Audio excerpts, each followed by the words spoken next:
Hello, everyone. I hope you're doing well. Oops, there we go. Looks like we get to start out with Blashyrkh Pure Thermo. I have not done a Pure Thermo on stream in who knows how long. It has been quite a while. It feels like the olden days. I hope everyone is doing well. Let's see. So who voted for this? So as always, we start with the puzzle most voted for by the windmills.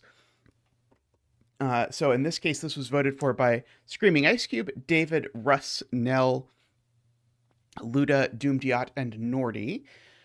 So that is good to know. Okay, and so the way thermos work, if you have not done them before, is that the digits get bigger from the bulb. So this is the smallest number, that's the highest number, and they go strictly in order. And so we've got some geometry stuff. I'm just going to start marking it, and we'll see at what point it does something. Like, you can never repeat a digit on its own thermo because these digits all need to be bigger than that one. And so that means that the yellow digit here has to go in one of those. And likewise, this cell, for exactly the same reason, has to go over there. And so we have that. Now, that is looking down at boxes 7 and 9, but I don't yet see how it's helpful, if I am being honest. I guess the point is maybe either yellow has to go over there or red has to go over there, because either yellow is bigger than red or red is bigger than yellow. So on one side or the other, this is a yellow-red pair. I don't know which one. Okay. And David is pointing out I can do exactly the same thing with the tips over here, down here. Let's see. And just to note, these numbers here are at most 5. This is the good lifting of the day. These numbers here are at least 5. So I don't think I actually know that I don't have yellow in both of these, say. At least not immediately, because I think they could both be 5. But it is true that whatever this digit is, it goes there, and whatever digit this is, it goes over there. Yeah, so we will try and be cautious. And again, one of these is an orange-red pair for the same reason as before. I guess maybe red was a poor choice. Maybe I should have made this like green or something. Sadly, we don't quite, I think, get anything from there immediately. I don't think. Because I wish I knew that all 4 of them were on the same side. Because, of course, if all 4 of them were on the same side, then we'd know they were all different.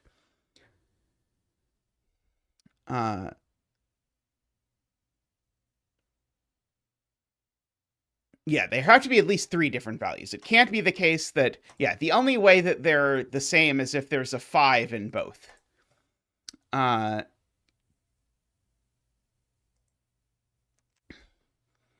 Let's see. Martin believes this digit is placed in box 5. So certainly it goes somewhere over down here.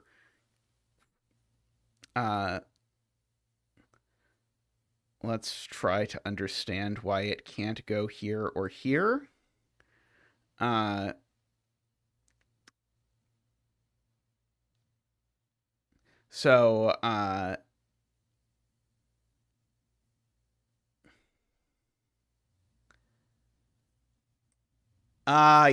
Okay, yes, there we go. Okay, this is the point that Martin is making, which is that these 2 cells, at least one of them goes on this thermo. Because these can't go here. So just by sudoku, at least one of them goes over here. And so what that means is that this digit is smaller than the yellow digits. And so in particular, it can never go in either of those cells. So this digit we can actually mark. It actually goes there. Let me pick green, I suppose. That is quite sneaky. Quite nice, but quite sneaky. Okay. And so, in fact, both of these end up along here. I mean, that very slightly pushes up what these can be. Sadly, it doesn't mean that green isn't 1 right away. I guess both of my yellow digits also end up in this column for this kind of yellow. I can already see this is going to become a coloring disaster. Let's see. What else can we do? Like this, that's a neat little job that this little thermo has done.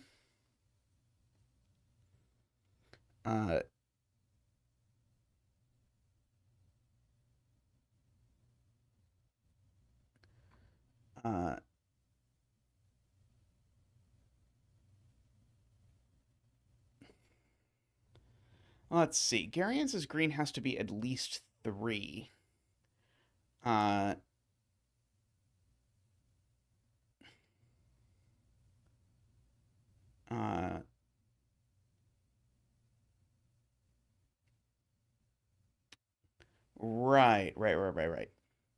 So Garion is extending the fact that whichever of yellow and red is bigger, we noted on that side there's a yellow-red pair. Well, whichever side the yellow-red pair is on, the green digit goes on the thermo because it has nowhere else to go by sudoku. But the side with the yellow-red pair is actually the one with the bigger number. And so, therefore, green is bigger than both yellow and red. And so green is therefore at least 3. So it's at least 3. However, there are 1, 2, 3, 4 digits bigger than green. So it's at most 5. So it's only 3, 4, or 5 by looking sort of through these. I can't only do Renbon puzzles, Sam. Although, admittedly, I did do several Renbon puzzles earlier while I was in my office. Okay, so that does mean that neither of these can be 5, because this is bigger than both of them, remember? By what we just proved. So we have that. It is worth noting that, yes, there's a 1 in one of these cells now because of the fact that this is a 3, 4, 5. So this is a 6, 7, 8, 9. I'm just going to mark just for my sanity. And so actually, I think that puts one more degree of pressure on green because now, oh no, it doesn't, because these are already bigger than green, so it doesn't matter. Right, we already knew these weren't going to be 1 anyway, so that's not actually, I think, doing anything for me yet.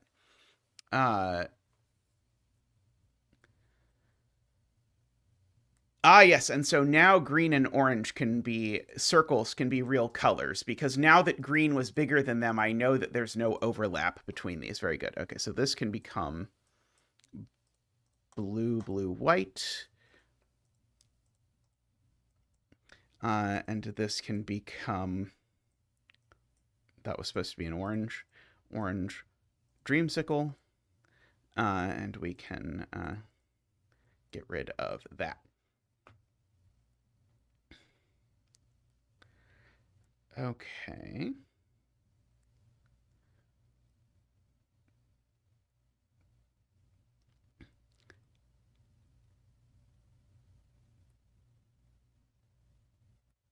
Okay, these two digits are both bigger.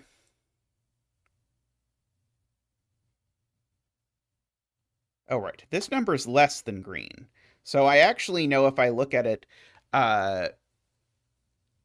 this yellow looking into box 5, we know it goes in here somewhere because we know yellow is less than green because green is bigger than both of these is what we've proven. So actually we know one of these two is yellow. I don't know how useful it is to immediately mark that, but I'm going to anyway. Oh, and one of them is green. Actually, these are a yellow-green pair. So now I feel better about marking it.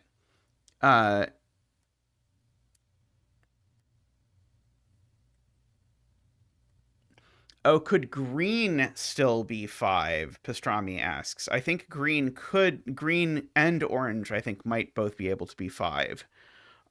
In which case, then my coloring thing is wrong.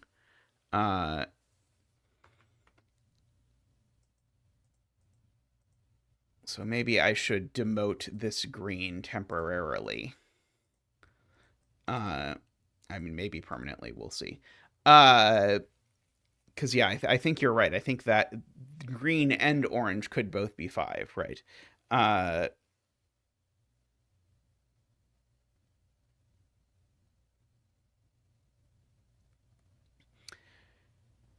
Okay. Very good catch, though.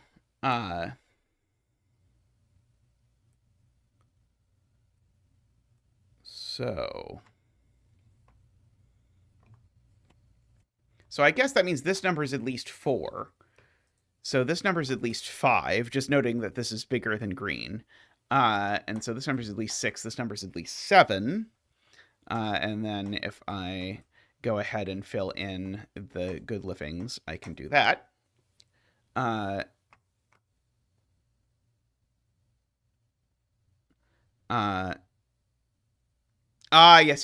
Yes. That is true. Green can't be 5 because all of these digits are bigger than green.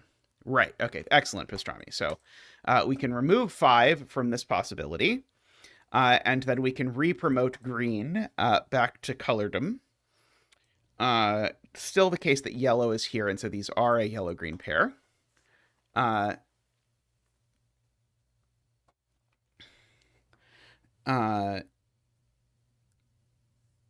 So these are from 1, 2, 3, 4, for whatever that's worth.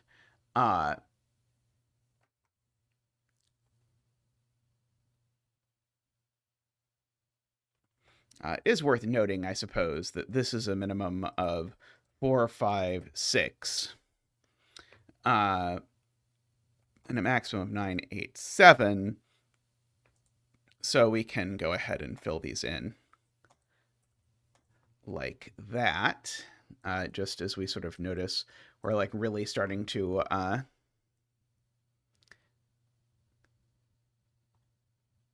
get some interesting stuff.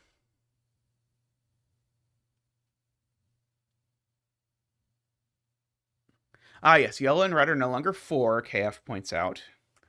And we can also mark red in one of these two cells, points out Matt Laffey, because of the same reason, which is that none of these can be red.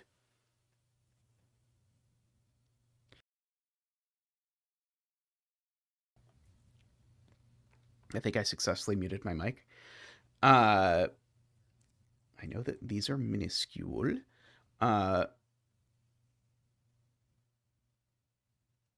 Right. This number, if this number is 6, then all 5 of these numbers are 6 or larger. That's too many, and so it can't be 7 either. And likewise, if this is 7, then I put... Oh, no, that doesn't work. Never mind. Sorry, 7 is okay.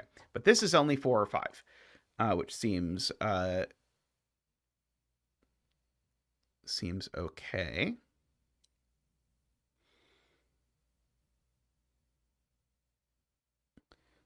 It is, I suppose, worth noting that 2 is certainly vertical in this box. I don't know if that's worth marking. But it's true.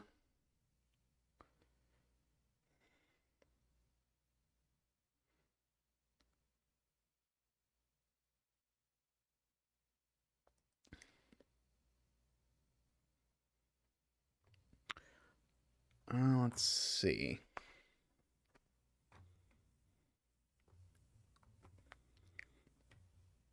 One of these sides is blue-orange. It would be interesting if it's this one.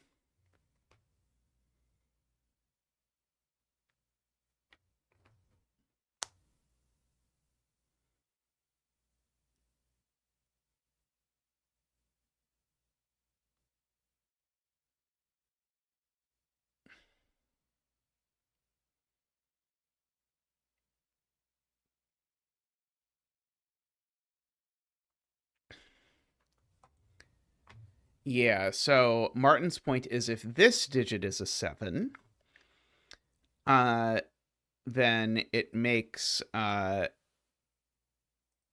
digit an 8 or a 9. But now that's a 7, because remember, these digits are both here, and so they're not 8, 9. So if that's a 7, that's also a 7. But now we've got an 8, 9 triple. So this, in fact, can't be a 7 or an 8 for the same reason. I mean, I guess this could just never be an 8 or a 9. Or sorry, this could never have been an 8, because then I wouldn't be able to put these two there. Is, I guess, the point. Okay, and so now, actually, conveniently, the 2 yellow circle digits, we actually know they both go up here because they no longer have any overlap. So, to continue our weird coloring, these are our yellow circle digits. So they're both from 4, 5, 6, 7.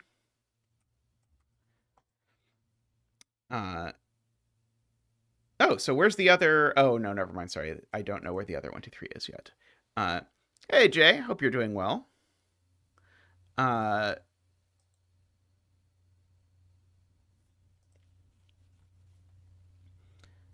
Yes. I agree with Emma. If this digit is even as large as 3, that's already too big, because then that would create a 3, 4, 5, 6, 7, 8, 9 septuple in... octuple in box 5, and then that will not work because there's just only 7 digits. So we'll actually get a 1 or a 2 here. Or I suppose alternatively, we previously noted both 1 and 2 were in this column, and if I make this digit at least 3, then it's too big to fit both of them, whichever way you want to think about it. Yeah, David just said, yeah, you could think about it the other way, that I articulated as well.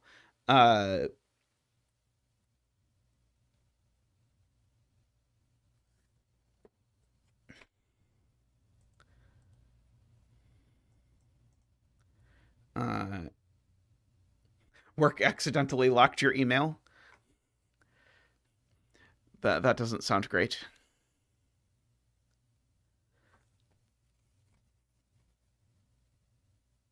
Okay, we do know red is... Both red and yellow we know are in here, I suppose.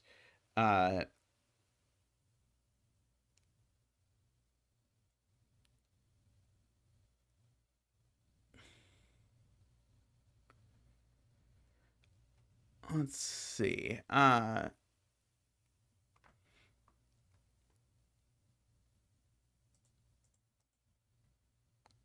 there any way it's worth good lifting this? It's a minimum of 4, 5, 9, 8, 7. This is 6, 7. That's a 5, 6. I mean, it's an awful lot of the high digits in the row, but I don't think it's sort of... I don't think it's crazy. It wouldn't surprise me if we could rule out something like this being 7.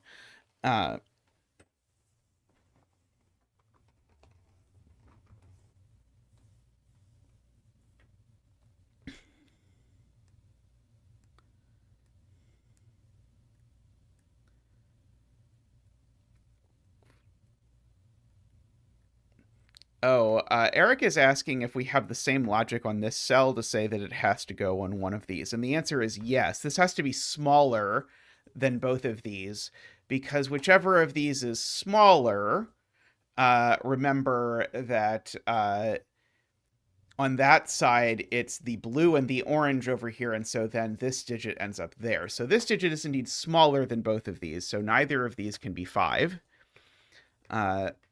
They're actually 6, 7, 8, 9.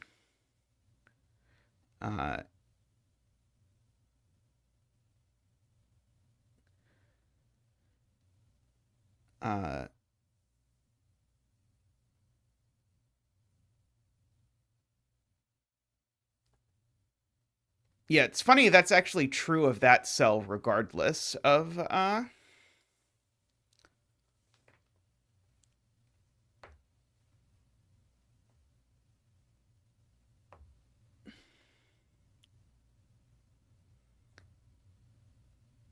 3, 8, 9's in column 4. Right. Yeah, so this cell can't be 7 anymore, is Garian's point. Because it would, of course, make those 8, 9, but again, this is smaller than both of these, so if this is a 7, that's an 8, 9.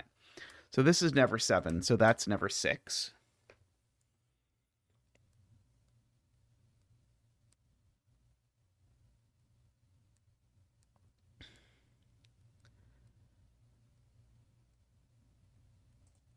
Okay, I know this cell isn't blue. I don't know if I have any way of knowing whether it's orange or what else it could be.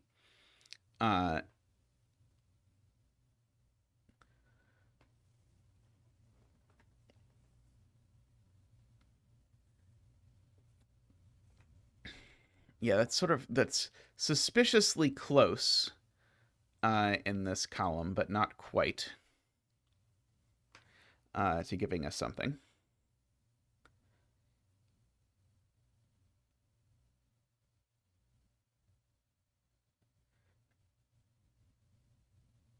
Okay, and of course this 4, 5 could be that 4, 5, but it also could be that this 5, 6 is that.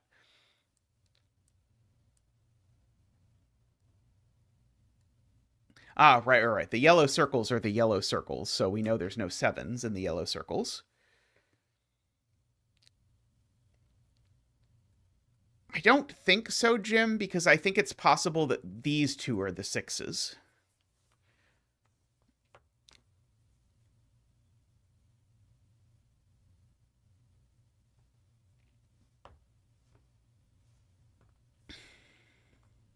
Irksomely. Quite irksomely.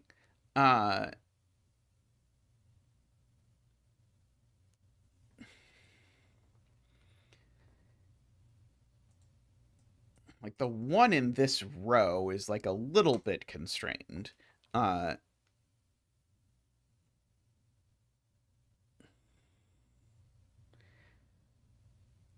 I at least prove that this can't be 1 by thinking about... So the only way there's not a 1 in these two cells is if yellow red are a 2-3 pair. Can I somehow break yellow red being a 2-3 pair, or do I know that one of them has to be 1?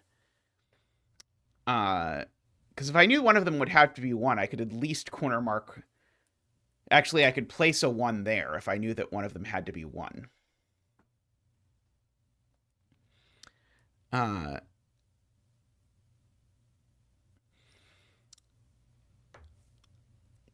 But I don't see any nice reason why that's true.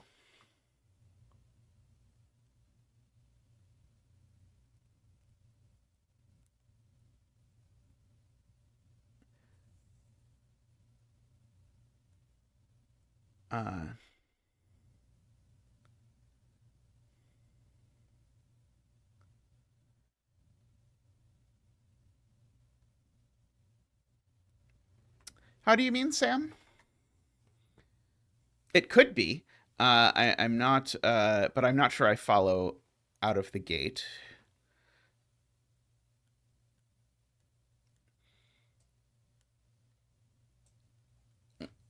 Like, I know these ones are in these cells, for example. So I know there's a 1 over here or a 1 over here, for example. One of those cells is a 1, or one of these columns has a 1, but I don't think I know that this column has to be a 1.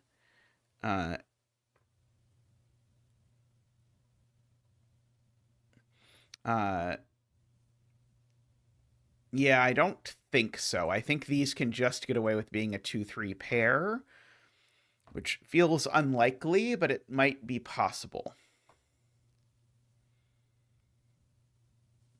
It would make these a 6, 7, 8, 9 quadruple, which would be a little bit bizarre, but who knows.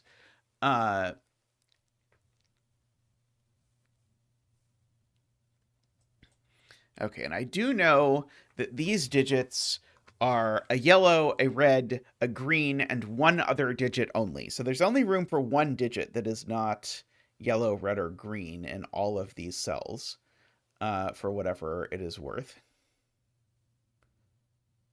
I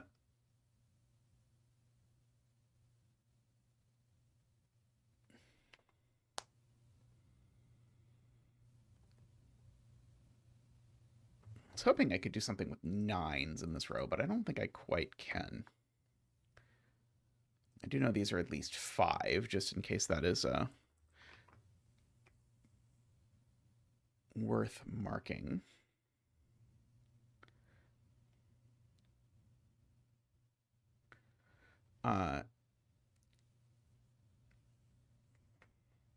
These are at least 4.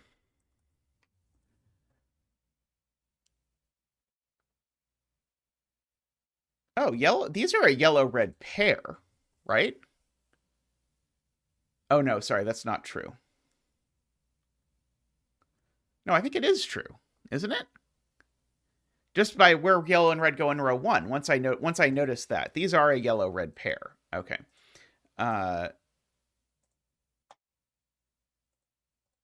Oops.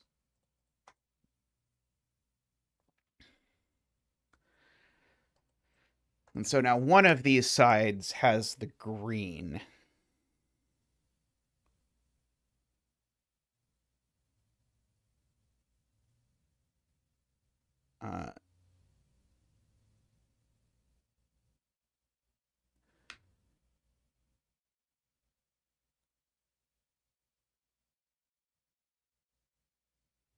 Okay. I'm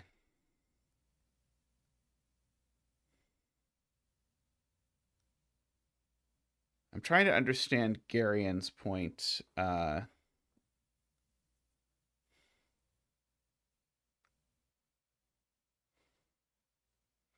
that's a good point. Pastrami has an easier point, which is that green has to go in row 1. And so therefore green is definitely 4, right? Because there's nowhere in row 1 to put a 3. And so so this cell is a 4. Oops, sorry, is a 4. And we will bring out Zach for the 4 dance.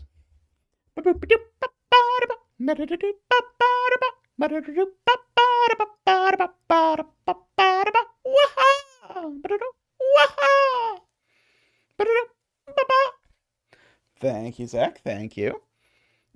So that gets us 5, 6. This is also a 4, which makes that a 5 and a 6. That's going to do a lot of damage, I suspect. Okay, so that is going to be now a 5 and a 6. Okay, I found the yellow digits over here. Oops. That is not going to be a 6 anymore. These aren't 6. That's not a 4. So this is at least 5, so that's not a 5. So this is at least 7. So that's not a 6 or a 7. It is an 8 or a 9. Okay, and so now these are the other two 1, 2, 3s in the column that we had before. This is a 7, 8, 9 triple. So these are 1, 2, 3 that are left, and that one's not 1, of course. Okay,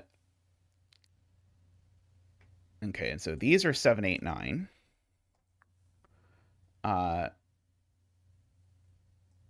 These are 4 and another 1, 2, 3. Yeah, that was quite potent. Okay.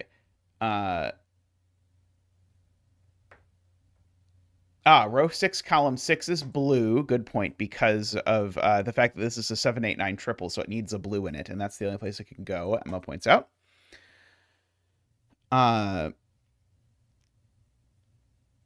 Let's see. So yeah, so one of those is blue. One of these two is orange.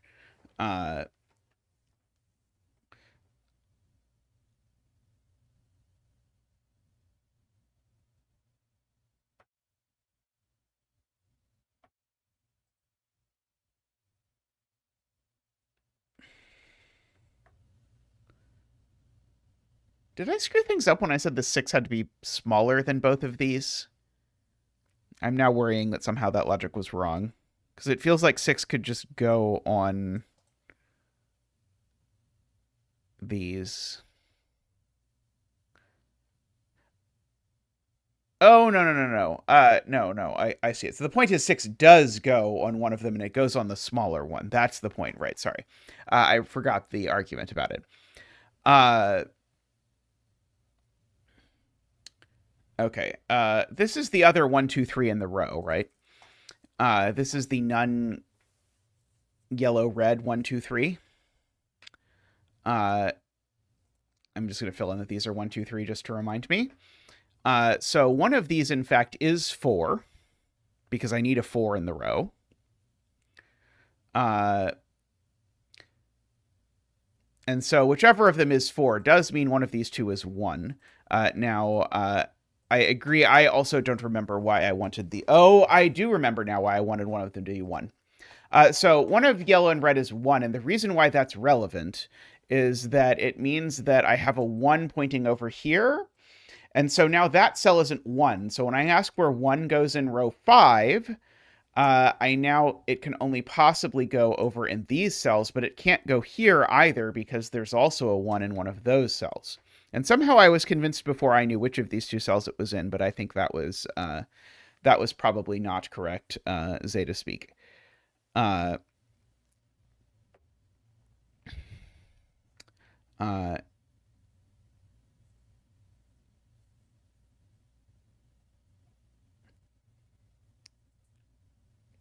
these are a blue-orange pair, Garion points out, because neither of these digits can be as large as 7. So... Oops. Right. Let's see. And so, yeah, so that's our sort of 7, 8, 9 triple. It's funny, I got this 7, 8, 9 before the 1, 2, 3 up here, but they were sort of the same logic, symmetric, yeah. Yeah, I guess there isn't a whole lot of stuff. Let's see, these are a 1, 2, 3, and a 4. Yep. Yeah, this is the last 7, 8, 9. This is the other 7, 8, 9 that's not blue-orange. So I guess the point is that these are definitely the blue-orange 7, 8, 9s.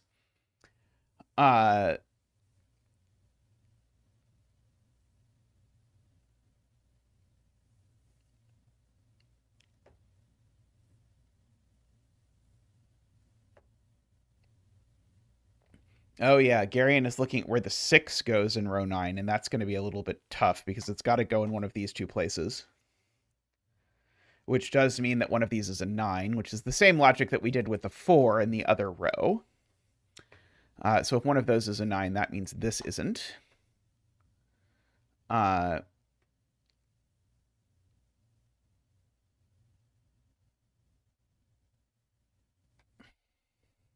so that's not a 9 either. Good, yep. These are the same, 7, 8.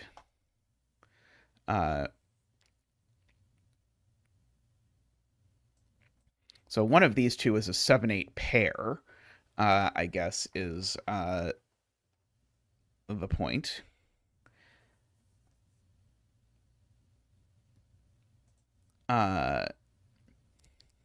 Yeah, it's amazing what you can do when you've got a bunch of people looking at it, isn't it, Spigot?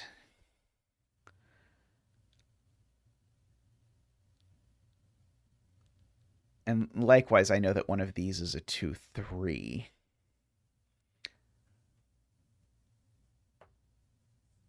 So one of these is a 1, and the other one is pretty large.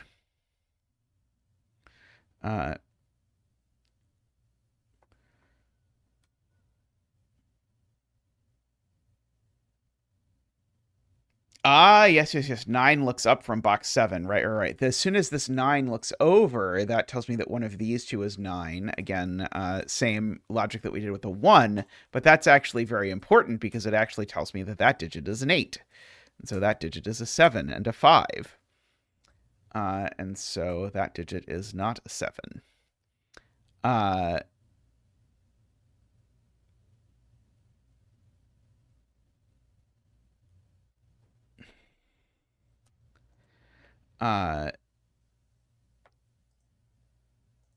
So a 7, that's not a 5. Okay. And so now I know which side the 6 goes on, because now this can't be the side with the 7, 8, because the 7 would be in that spot. So this is the side that goes 6, 7, 8, 9. And woohoo, orange is 9. Also, this cell is orange. And so that cell is also orange.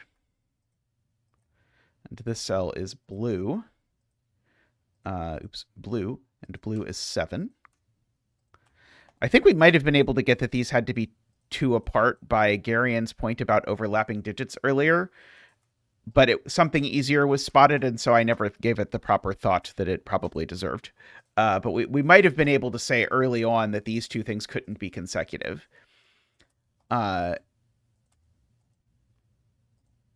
By similar logic.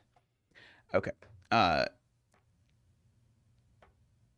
so we know one of these is 4. So we know one of these sides is 2, 3.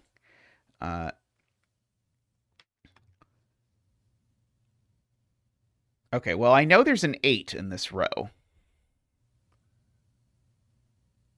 Oh, I guess I'm not quite sure where the 8 goes. I was thinking I knew where the 8 went, but I don't think I know that it doesn't go there.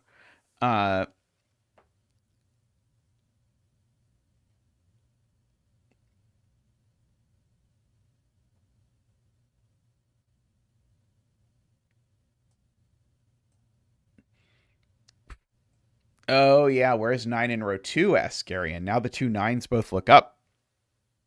And so the 9 in row 2 can only go there, making that a 7. And knocking 7 out of these cells. Okay, so if this is at most a 4, 5, 6, then I guess this is at most 5. If I want to fill that in. Maybe I'm not quite that ambitious yet. 5 in row 9, J. Dyer points out, can't go even here because there's not enough digits to go in between. So the 5 has to go on this side, but there's only one spot on this side. Okay, I do know one of these is a 1 now, just from looking down that these are 1, 2, 3, 4. So those aren't 1.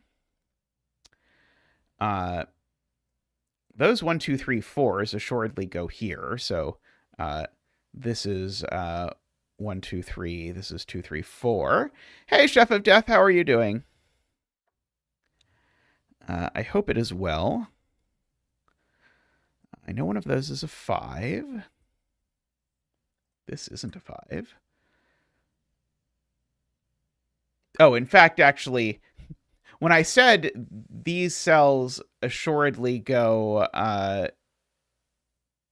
on the thermo, I could have asked where the 1 went. The 1 assuredly goes there, for what it's worth. Yeah.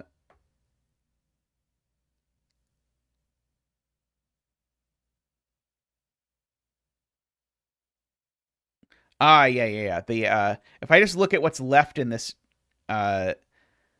this row, David is pointing out 4 is too big, because then I would have to choose. Basically, both of these would have to be 6, and that doesn't work. So actually, we've got a 2-3 pair, which finally places that this is the 4.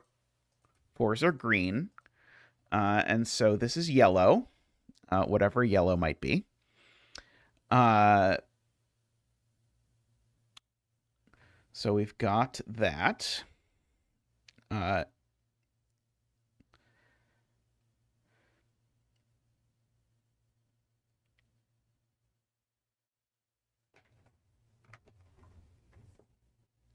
Okay, I guess 4 can still get away with going over there.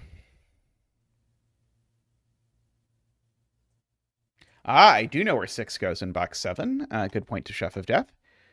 And to Garion, who had a similar point.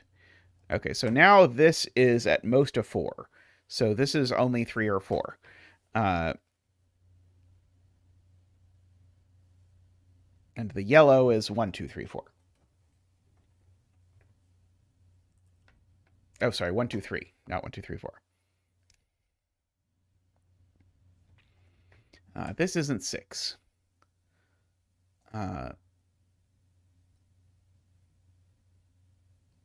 7 in box 1.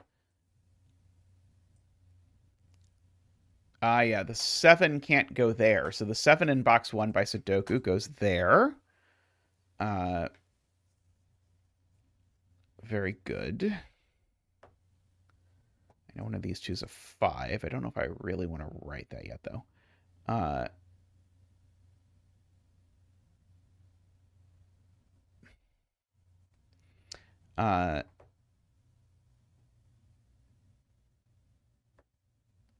So now the 7 can't go in either of these cells. So these 7s, by the way, these 7s are also blue. These 7s look over. These can't be 7 because they're smaller than 6. So now this cell is 7. And that is my mystery digit that was smaller than, or that was not one of these. Because remember, there were 4 digits over here, and we knew 3 of them were these. And so that finally resolves that this is 1 and this is 1. Like that. And so now this can't be anything but 1, because remember, this digit goes in these 2 cells. And so it's 1 or 7. It can only be 1, which finally gets us the color of these things. I really had my money on yellow being 1 for some reason, but what can you do? I can't win them all or something. Okay, and so this, oops, sorry, this still is a 1. It just is also red. Oh, this 7 is missing its bluity. This is placed because this is not red anymore. So this is red. That is blue by Sudoku. Okay, so this is the yellow 2-3. This is the other 2-3. Makes sense.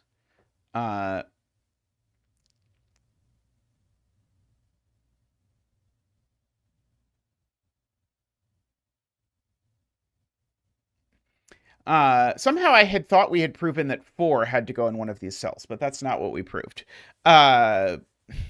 Thankfully, because it's not true.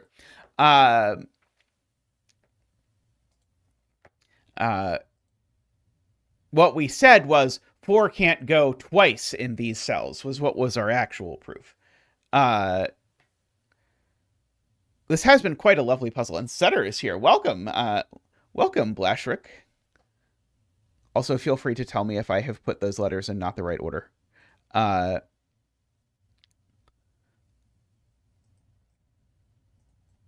yeah, there is a 4 in row 1 in one of these two cells. Oh, and it can't be here because this number is bigger. And so this is a minimum of 3, 4, 5. So that's an 8 and a 9, which is orange.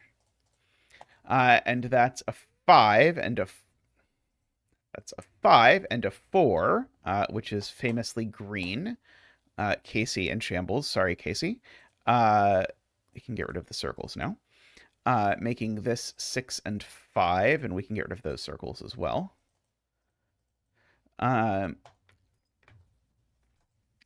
Okay, and so I suspect this is a 3 and this is a 2.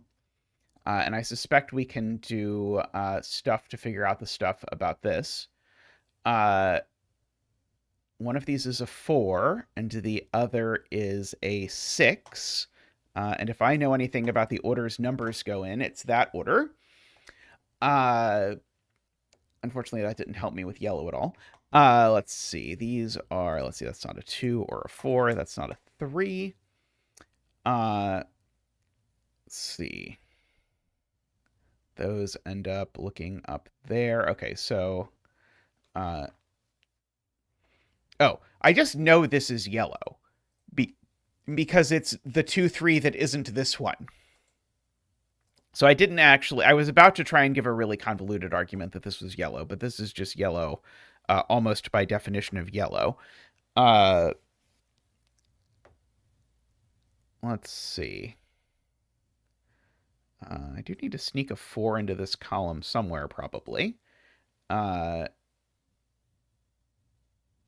see. Box 1 has 2, 3, 5 left. I am being told this has 6, 8, 9 left. That's not a 9, not a 6, and not an 8.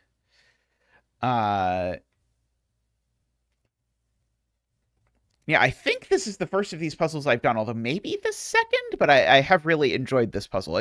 It's not the first puzzle I've done by the setter, I don't think, because this style feels very familiar. One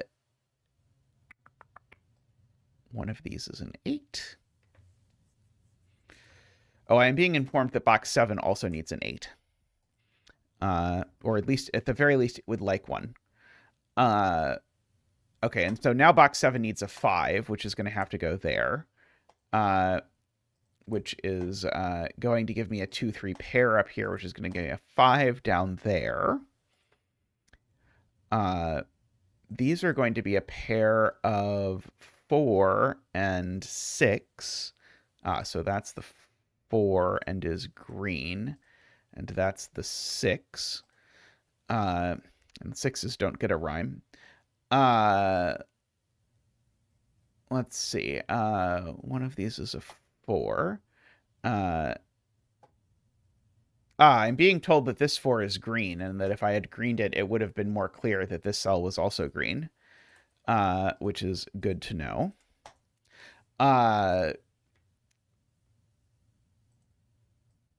6 in box 6 is there, points out Nicholas, which gives me an 8 and then an orange and a 6. Okay, now I've got all the 6s.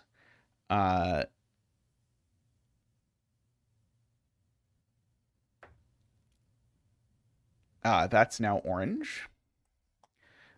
Just by sudokuage. That's orange by sudokuage, I believe. And now we seem to have done all the oranges. We seem to have done all the blues as well. What about the greens? Do we have all the greens? Not yet, it would seem. I think we still have a few places for greens left. We could color the other 2, 3, I suppose, if it becomes necessary. Let's see. Oh, there's apparently only one more 8. I wasn't so excited about 8s because they don't have a color, but it's very useful because the other 8 goes there, which makes this cell red, which makes this cell a 3. And now we finally know that 3s are yellow. So whatever cell I said it makes that cell a 3, that cell became yellow. There we go. This is 4. And that is 4. And I think we're done the 4s now as well. This is a 1, which is red. This is a 2 and a 3. I guess I should have 5 colored cells in every box. This should be red. Let's see, that is 5. That is 5. Let's see, oops. That is a 2. Okay, I'm missing my yellow coloring here because yellow is only uncovered late in the game. Let's see. Yellow in this box I'm not sure about yet. Let's see. Yellow is here in this box. Good. Does not immediately help with these. Let's see. These are 1, 2, and 3, right? And that one's not a 3. Oh, apparently they're not 1, 2, 3. There's something else. Who knows what it is? Yellow in box 6 is there. Good. Which means that in this box it is here. Good. Okay, so now that's 5 colors for you. You're missing a red. But your red now goes there. And now you're missing a red, but your red goes there. And now I count 5 colors in each box, I think. And so we can fill in the 1, the 3, the 3, the 2. And then we can hit Mark and see if Mark can get us there. It looks like Mark can indeed get us the rest of the way there. Excellent. That was a very cool puzzle. I enjoy these sorts of geometry things. You don't see a lot of these, but yeah, the pacing on that was very good. It was it was well set up. It wasn't brutal, but it was definitely challenging. And like basically all the disambiguation almost is done by this thing. This is just quite an accomplishment. Are all of the geometry exam puzzles thermos, or do they use other constraints? Yes, we discovered the green is bigger than red, yellow, which was a very cool and very unexpected surprise, and that got us there. Yes, that is basically what happened. I think right before you got here, but yeah, we did do that one. Alrighty, I'm going to take a quick break, and I'll be back in a moment with yet more puzzlage, so see you all in just a moment.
All right, welcome back.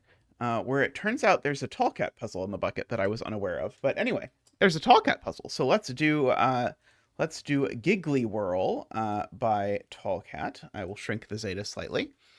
I believe that this is a very similar grid to a previous Tall Cat puzzle we did, but I think that one was a Whisper Renbon, and now we have transitioned from Whisper Renbon to Whisper Nabner. And so I think it was Whirligig before, and now it's Giggly Whirl because we've gone from Renbon to Nabner. Okay, so on German Whispers, we are obligated to keep digits that are adjacent at least 5 apart. And on Nabners, we're obligated to put digits on the line at least 2 apart, but whether they're adjacent or not. So this is an at least 2 apart constraint. This is an at least 5 apart constraint. So there's some elegance there. But here, basically, every digit is adjacent to every other digit. Okay, so we can certainly color this German Whispers. That seems like a very eminently reasonable starting spot, given that it is huge. So German Whispers need to alternate between high and low, is one of the rules about them. And so we know that they end up looking something like this. I am definitely intrigued by thinking about 5 in row 5 and column 5, because 5 is definitely on a Nabner in row 5, and definitely on a Nabner in column 5, and so at least one of these cells can't be 4, 6. Well, at least 2 of them can't be 4, 6, which isn't as interesting as it sounds immediately, because there's only 2 4, 6s, and what I've argued is there's 2 cells that you can't put 4, 6 in. But it seems intriguing. Now, does the fact that there's not an 8 on here mean that this needs a 9? It doesn't have to have a 9, because it could still be 1, 3, 5, 7 exactly. If it's 1, 3, 5, 7 exactly, then it does not need a 9. Let's see.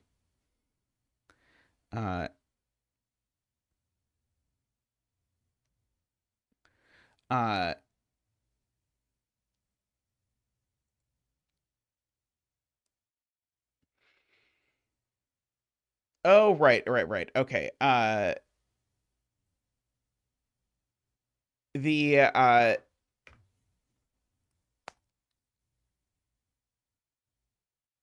The point is, this digit can't be 4, 6. Because there's 2 possibilities. This is Garian's point. One of these cells, so there's 2 possibilities. Either there's a 5 up here, in which case it breaks instantly, or the 5 is down here, and you say, phew, until you realize that this digit, where does it go in column 5? It also goes down here. And so if this is a 4, 6, it still breaks. So in fact, these cells are not 4, 6. And that cell's not a 4, 6. So if I actually look at the 4, 6s in this box, they go in this little cell, which is what I first thought about. It is also being observed by some members of chat that I actually need to put a 5 in this box somewhere. And so actually there's a 5 in one of these corners. Are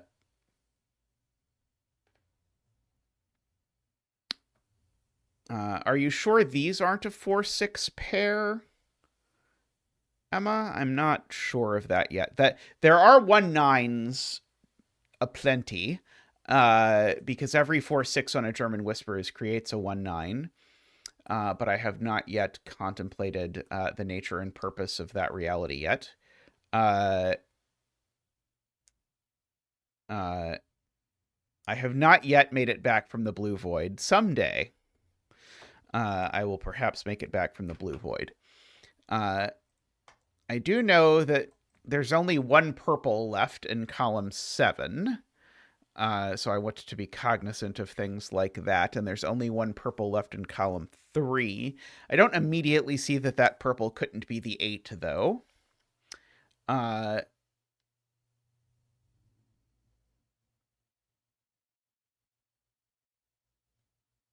Oh, okay. Yeah. That's the point. Yeah. So imagine this is a 5, is what Isabella is saying. Then there's a 5. Then where's the 5 in row 5? It's over here. And so what that's saying is actually, when you look at the row, if this is a 5, both Nabners have 5s, and so both 4 6s would go there. Well, that doesn't work because the 4 6s are different colors. So actually, those aren't 5s. So one of these is a 5, but whichever one is a 5, it tells you that there's a 5 on both of these Nabners, so there's no 4 6s. And so, wait a minute, I did this backwards. Sorry, I think I concluded. Sorry, I did this backwards, didn't I? Yeah, I said it the backwards way. The problem is actually if either of these is a 5, it forces these to both be 4 6s. Because of that. So one of these is a 5. Wait, somehow did I do it backwards twice? I think I did it backwards twice. Sorry. The point is these are the 4 6s because these can't both be 4 6s. So neither of them is a 4 6. So these are 4 6s. And then I'll figure out where that means the 5 goes. Because I keep somehow doing this backwards.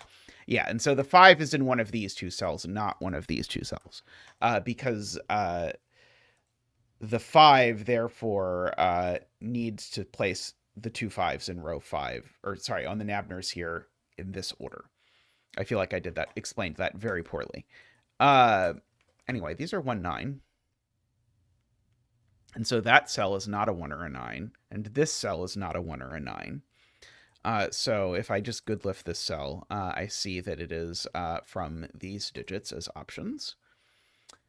Which seems helpful. Okay,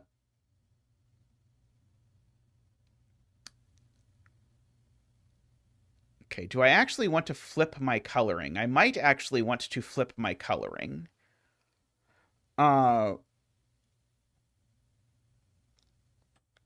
else would you denote that this wasn't 1 or 9?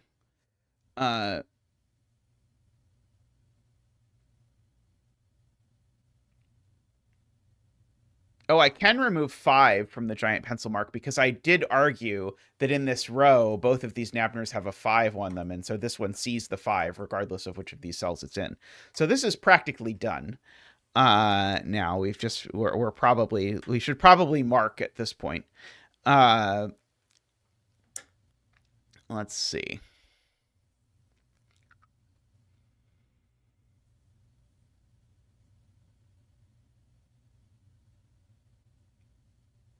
Okay, I'm going to write in what these cells can actually be, because they can't be 4, 6, or 8. And I suspect that is going to be quite damaging. Maybe it's not quite as damaging as I think it is. And I guess this is also a 1, 9. So if there's no 2 on here, I've used up an awful lot of odd digits, but I guess that's okay. Let's see. Yeah,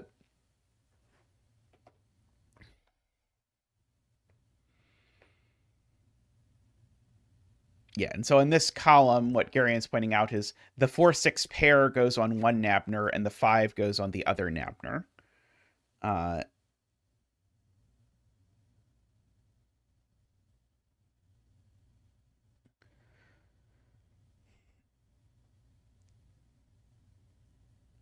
Let's see.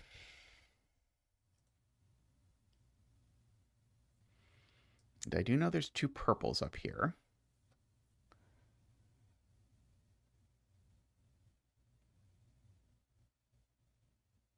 I did say I wanted to flip the coloring. I'll flip the coloring if Tallcat thinks I should flip the coloring. I was afraid if I flipped it, I was going to immediately know how to resolve it, and then I was going to just have to fill in everything anyway.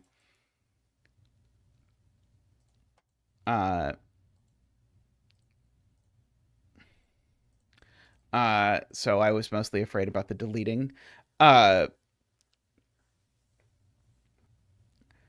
Okay.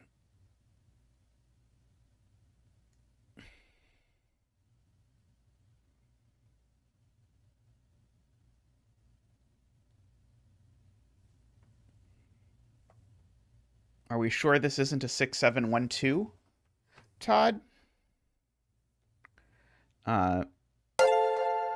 Hey, welcome, Sam. Let's get you a fan dance. Boop boop boop boop boop boop. Woohoo! Boop boop boop boop boop boop. Woohoo! Boop boop boop boop boop boop. Woohoo! Boop boop boop boop boop boop. Woohoo! Boop boop boop boop boop. Woohoo! Welcome, Sam. I hope you enjoy your stay.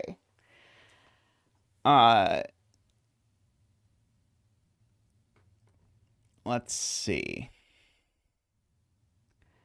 I mean, I guess maybe the thing I should look at is that this isn't 3/8.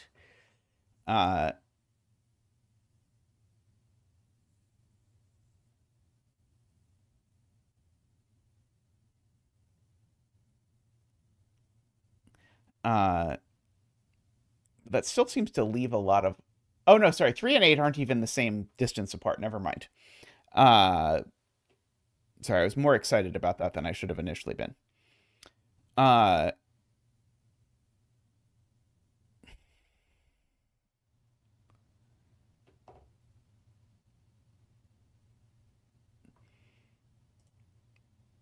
yeah, that's a good point from Patrick, is that the 4-6 in column 7, we know where they go. Because you can never put one in the middle of a German Whispers where you'd put 2 1-9s there. And if you look at it, this can't be a 4-6 because it would be yellow and it would need the purple 1-9, which has already been used. So these are, in fact, a 4-6 pair. And so that makes that digit, our first digit, as a 5, which is glorious. And so let us bring out Zach for the 5 dance. Ba-boop-ba-doop.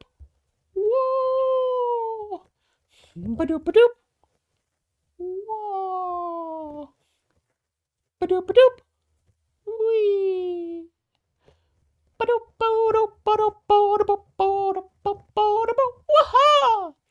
Thank you, Zach. Thank you.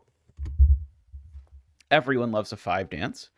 Okay, so there's no 5 there. Okay, so there's a 5 over on this thing now, which now means that where are 4 and 6 in this box, one of them is on here. So, and that's the other one. So this is a 4-6 with a 1-9.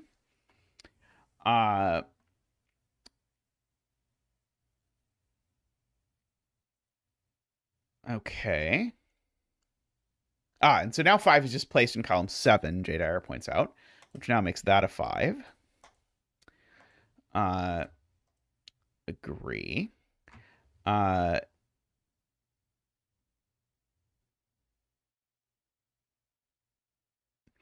so now Martin points out, sorry, Screaming Ice Cube points out, now these are a 4-6 pair. Just by looking up at this.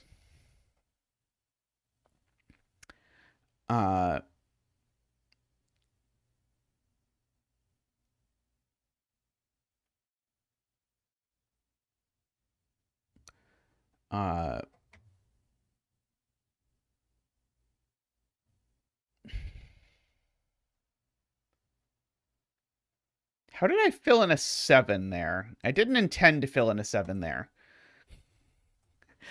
I just hit a button. And it happened, apparently. Okay, but let me restore my 4-6 pair.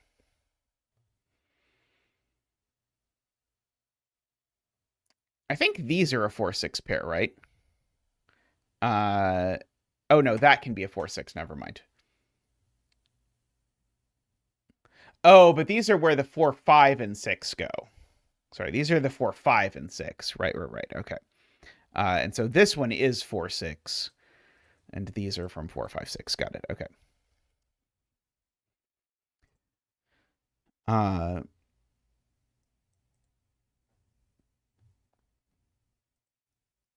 It gives us a 4, 6 pair in this row. Sure.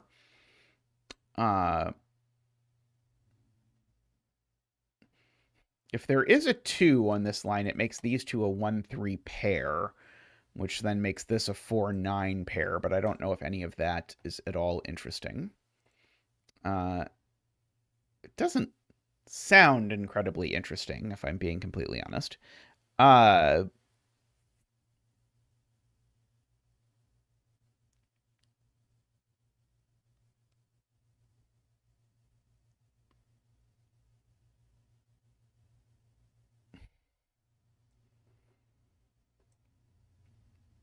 Yep, that's a good point. This is 3 of each color. And so this digit is definitely low because that's the high, Patrick points out. So this is a 1, 2, 3. And so let me try and percolate that along here. And so these are 6, 7, 8, 9. And of course, that one's not a 6. That one's not a 6. These aren't 3. That one's not a 6. That one's not 4. That one's not 4.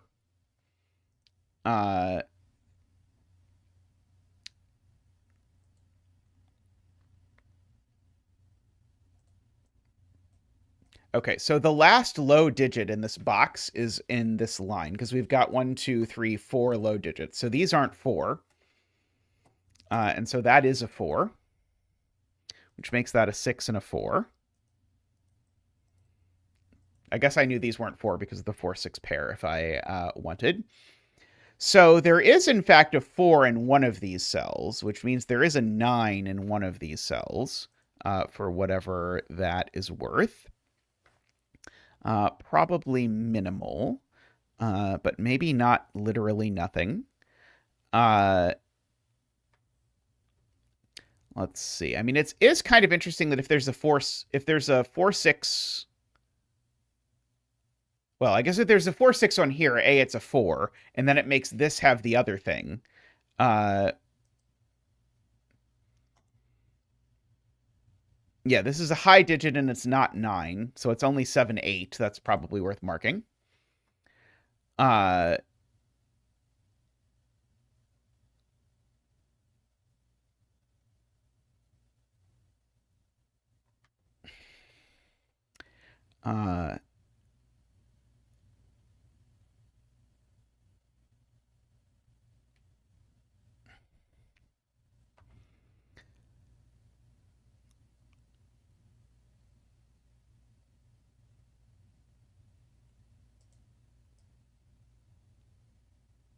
It's being pointed out, one of these two is 3. And it goes with a 9. Ah, yes. You can't put a 3 here because then it would break. So you have to put the 3 here. Because if I put the 3 here, then I need to make these an 8, 9 pair. Wait, actually. No, sorry. Neither of these can be a 3. Both of them would require an 8, 9 pair. That's the only place for a 3. I just missed it when I first looked at it. Both of these would require an 8, 9. Yeah, I was like, well, that's not going to work with an 8, 9 pair, so it must be that one. But I realized this cell did not, in fact, make the 8, 9 pair any better. So, in fact, that's going to be the 3. Which will indeed make those an 8, 9 pair.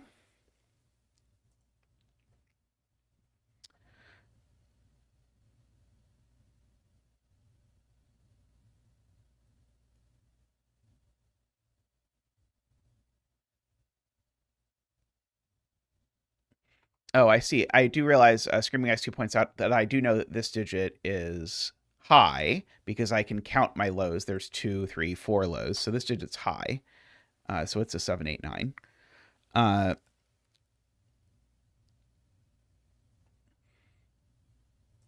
That's a good point from Laura. 3 now is over on this Nabner.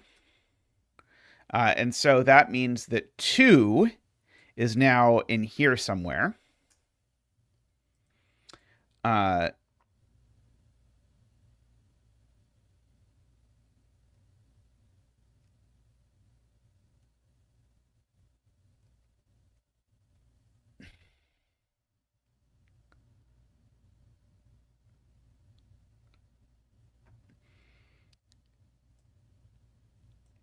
So now Martin points out the only high digit that this can be is 7, but it doesn't work for an incredibly, incredibly sneaky reason, which is that if this is a 7, these are a 1-2 pair, and they look at that.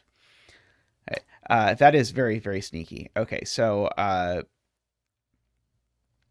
this is actually not high because it sees 6, 8, and 9, and yeah, if that were a 7, you'd get the 1-2 here.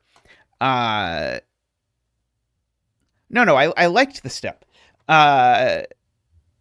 Okay, so now these are low. And these are high. And so we can go ahead and we can color the rest of this. It was still very sneaky, though, even if it was very nice. Let's see. That is high. Let's see. We've got some greens in there. We've got a 6. Oh, I hear 8 is high most days. That is a 4, which is blue. That is a 3, which is blue. Okay.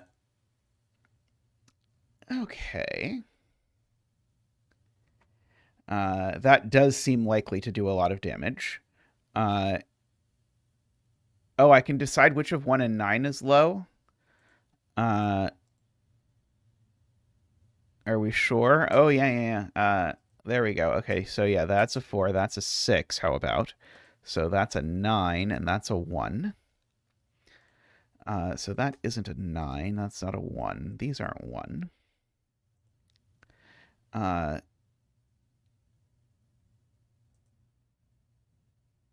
Okay, so this is, of course, a 7, 8. Oh, and it's not a 7, right? Because if this was a 7, we'd have the same problem. If this was a 7, we'd have a 1-2 pair looking down at that.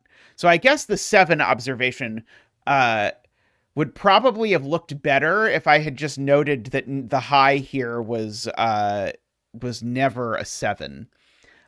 So that's an 8 and a 7.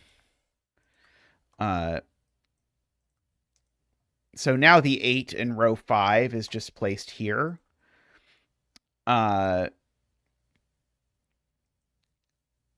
These are from 1, 2, 3, but I don't know that I know much about it. Okay, one of these is definitely a 9 because otherwise they're a 2, 3 pair, and that doesn't sound very useful as these things go.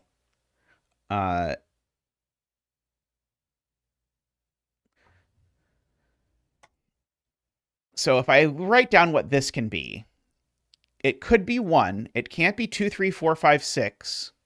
It can be 7, and it can't be 8 or 9. So this is always 1 or 7 for what it's worth. It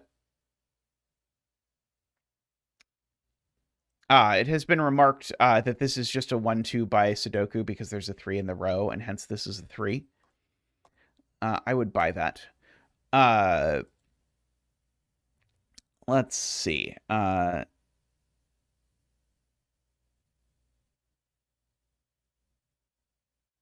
9 is placed in box 5 is a good point from Garion, which makes that an 8 and that a 9, and also puts a 9 onto this Napner up here somewhere. So that is a 7. Sadly, the only thing consecutive with 9 is 8, and we already have placed that digit in this column. Okay, so there's now no 9 down here, so therefore there's no 4. These are a 1, 6 pair, and that's the 4. So that is not a 4. And so now what is the low digit here? It now is a 4. So now this is 4, 9, as I had guessed that it might be. Well, now the 1 in row 5 is over here. That was probably true before, but it's now super true. The 1 is over here, so the 2 isn't. So that's the 2, and that's, oops, sorry, and that's the 7. Okay, and so this is a 1 and a 3, I believe, and actually we know the thing. So that is a 1 and a 3. Wow, the 7 was absolutely right. Yeah, how on earth did I randomly place a 7 there? I don't even know. Oh, I bet I know which of these is a 2, huh? I'm guessing people in chat probably have pointed that out. It seems like the sort of thing that people in chat would notice with their brains. Also, this 8 is placed over here. So this is just a 3, 5, 8 in Abner. So no 3 here, no 3 there. Okay, so these are a 7 and a 9 in some unknown order. If I ever play the lottery, choose the numbers without looking.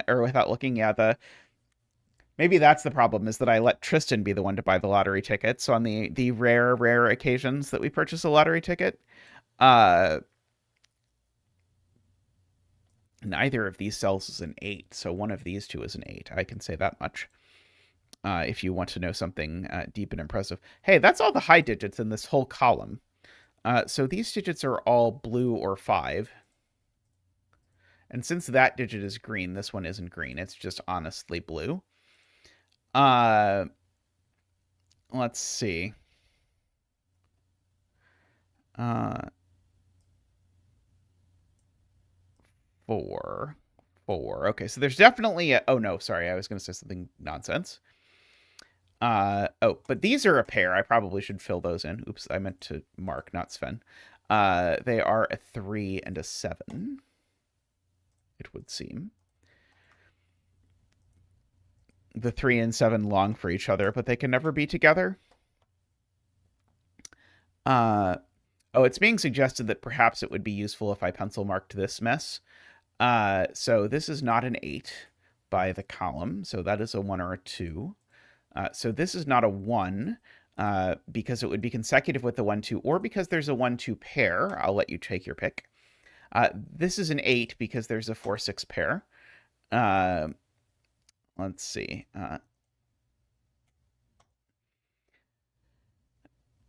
Or because there's a 1, 6 pair down there. Take your pick. Is that the last 8 in the grid? Not quite, but we're getting close on our 8s. Quite close indeed. Let's see.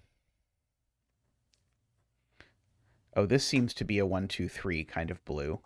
That seems not to be a 3.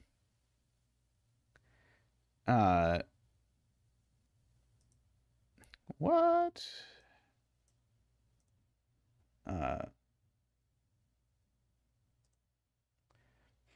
YouTube is prompting me to log in for some reason. I probably can do this in a minute. We'll see if I can successfully finish the thing before YouTube kicks me off. Okay, so that's a 3, which means this isn't a 6 or a 7. Oops. So this is an 8 or a 9.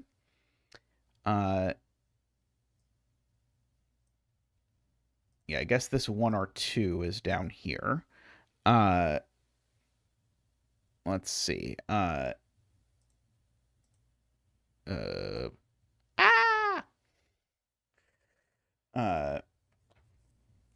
Sorry, YouTube is being difficult. One moment, let me attempt to check the notification on my phone. Not that.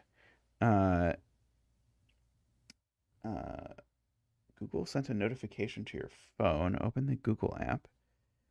Let's see. There we go. Click yes, it's me. Match the number. It was that one. I wasn't trying to change any settings. I don't know why it suddenly was going all crazy. Okay, but I think I succeeded.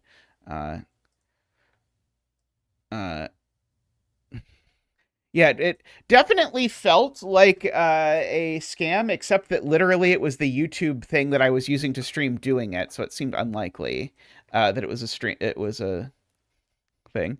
Uh, let's see. Yeah, if Google was asking me to pay taxes, that would be interesting. I mean, the way things are currently going, who knows? Uh,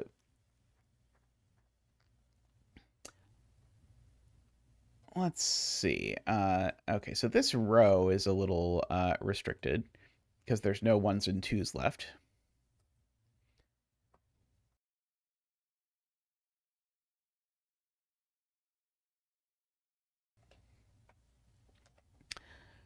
People are interested by row 7, I'm being told, because we have all the 7, 8, 9s. There we go. I need that Sudoku Con thing where chat can like pay to ping a row or whatever. That would be cool. Uh, let's see. Okay, well, there's a 3 in this row somewhere. Oh, I guess it could be there. Annoying. Uh, let's see. Oh, people are particularly interested by 6 because the 6 seems to be placed here. Which now means that when I look at the 5 in this column, the 5 in this column is now up here somewhere. Which means that cell is an honest blue cell and not a green. So that is a good thing to know. And the same thing is true of the 7. The 7 is also up here. And the 7 is also up here, and it actually goes in the same 2 cells as the 5. So actually, these are a 5-7 pair. And that makes that an actual 9 by corner markitude. Okay, a 9, 5, 7, 1, 2. Okay, and so there's a 1, 2 down here and a 4, right? No 2 there. Oh, and no 4 either, because there's a 4-9 pair there, so that's just a 1, which makes that a 2 and a 1, makes that a 4. I thought I clicked the 4. There we go. Makes that an orange and a blue. 1. Corner markitude is your favorite of markitudes. That is a good favorite markitude to have. I'm not sure if I've contemplated carefully what my favorite markitude was, but it is certainly that is a contender. This cell is now a 3 because it sees a 4-9 pair in the row. This cell is now an 8 because Sven told me so, and I always believe Sven. And so we can fill in those. There's a 5 and a 3, so now this isn't green either. So at long last, this is green, solving the mystery of the missing greens. I can also solve the mystery of which blue this is. There are many mysteries to be solved, it would seem. Let's see. One of these 2 cells is a 7. I don't know which one, but it tells me that this is a 6 for sure. I also could have done that from the 5-7 pair up there. Which also probably would have been helpful. Oh yeah, these are both blue because blue is all that is left in the world of box 2. Okay, so that is a 3 and a 2. Sven does watch the stream now and then, and I agree. Yeah, I am very pro Sven doing all the things. Let's see, that is a 4 and a 1.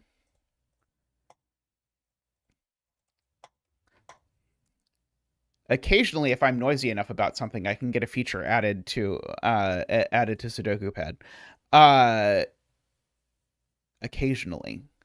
Let's see, there is a 2 and a 1. Yes. I highly recommend supporting Sven's Patreon. Oh, this is just a 7. It doesn't have anything else it can be. Let's see. Okay, well, this is an 8 or a 9. I don't know which one yet, but we'll find out someday. Oh, this isn't a 9. That's probably good to note because there's a 4-9 pair in the box. This line is going to do something really cool, isn't it? Oh, Lord. I just saw the thing, I think, which is that if this is a 6, then the other digits on the line have to be 4, 9. Which I see several people in chat also saw. That is a ridiculous disambiguating line. But anyway, if there's a 6 on here, it removes both 5 and 7, leaving 4, 9, which breaks that cell. So it's not a 6, it's a 2. I mean, you can't claim that like you wouldn't think to look at it because it's literally the only clue in the puzzle that we haven't looked at. But yeah, I did see it. Yeah, and it was like, well, I've got to look for something.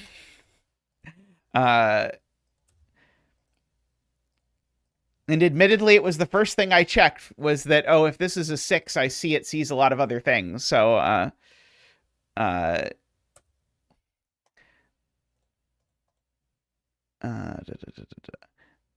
that is orange and that is blue.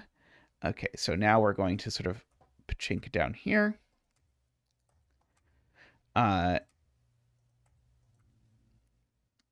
Okay.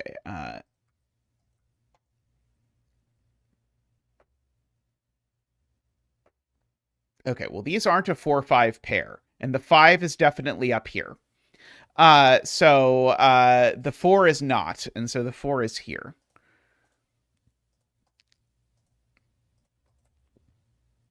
Okay, which has made this green and orange and blue. Oh, sorry, I thought I was done, but I wasn't done. This is orange and this is green. And there we go. Very nice. I liked this much better than the first one. Very cool. And I don't think I've ever done a German Whispers Nabner puzzle before, so that was quite interesting. Yeah, I guess like the primary interaction between the two, I guess, was the 5 and the 4, 6, which I guess like I did play with that in a couple puzzles, I guess, that like I think that was the break-in and ladder was something connected to that idea. And the break-in in whatever the puzzle with the 3 arrows next to each other was a while ago was the sort of like, oh yeah, if you put like German Whispers and Nabner sort of crammed around each other, then you get this sort of cute thing with the 5 forces the 4 6s onto the things. Very cool puzzle. I enjoyed that. The giant German Whispers did some very cool things though, and of course the grid was very stylish, very cat appropriate. Let's see. Kind of curious when you set this. Like, did you start by putting in a lot of these lines and make sure it didn't break and then add stuff, or did you try and sort of do it? Like, it was clear to me what this little extra piece did, but did you just start by putting in like these 8 length 5 lines, or I guess sorry, that one's length 5, this one's length 4, and then just sort of eventually connect it like that? Because I do notice it's a very symmetric looking grid, and I'm guessing you probably intended that. Yeah, I'm guessing. Yeah, I'm guessing you just went exactly like that, and then these, and then eventually said, "Ah, yes, I can extend my German Whispers."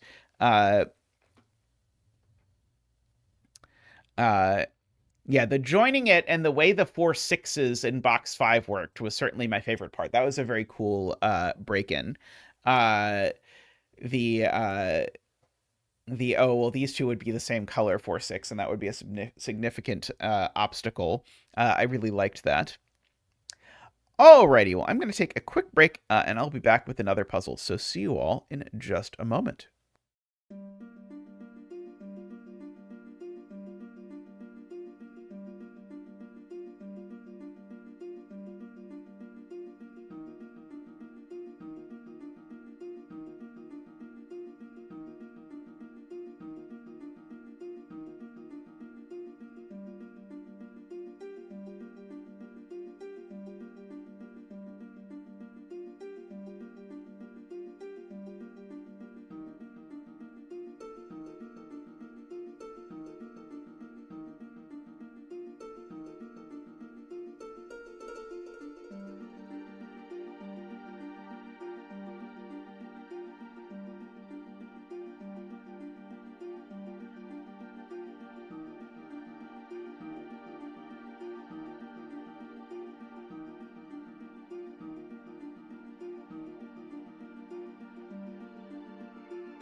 Alrighty, welcome back.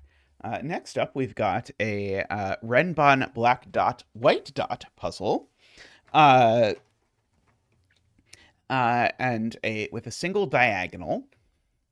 So we need to make strings of consecutive digits in any order. Uh, uh,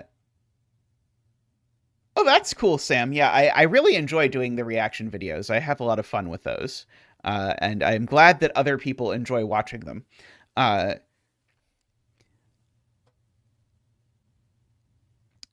we need to not repeat digits along the diagonal. This, by the way, this is just two Renbons that crisscross. Uh, I will spare you. Although I am shocked that Dennis has not had enough trauma from posting stuff like this of a bunch of people like complaining about how this is ambiguous if it's not specified in the rules. But I can all but assure you that this is a length 5 Renbon and a length 2 Renbon. Alrighty, white dots are consecutive, black dots are 1-to-2 ratio, and we can start by pencil marking some cells. So, for example, actually, maybe rather than pencil marking cells, I'm going to mark cells that can't be 5 because they see the entirety of a length 5 Renbon. So these cells, for example, cannot be 5. These can't be 5 because they see the entirety of this length 5 Renbon. Likewise, we get these. These cells and these cells see the entirety of this length 5 Renbon. These cells see the entirety of this length 5 Renbon. Also cells with black dots on them probably are not 5 as well. Laura joins in, which is a good observation to make. If there's no 5 on this length 4 thing, it's kind of interesting, but I don't think it's sort of immediately horrible. Oh boy, are we going to be doing some crazy geometry with how this thing bounces off the diagonal and through these? I might be trying to like come up with like a minimal covering here of these sorts of things. Yeah, I think that's what I got to do.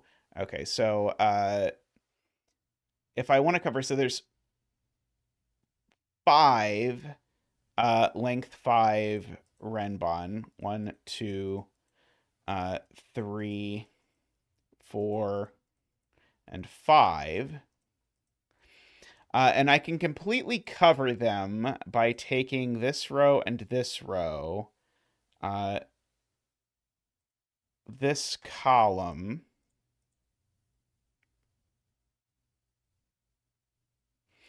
this diagonal. Okay, there we go. So that's the point. So that's 4 places for 5s.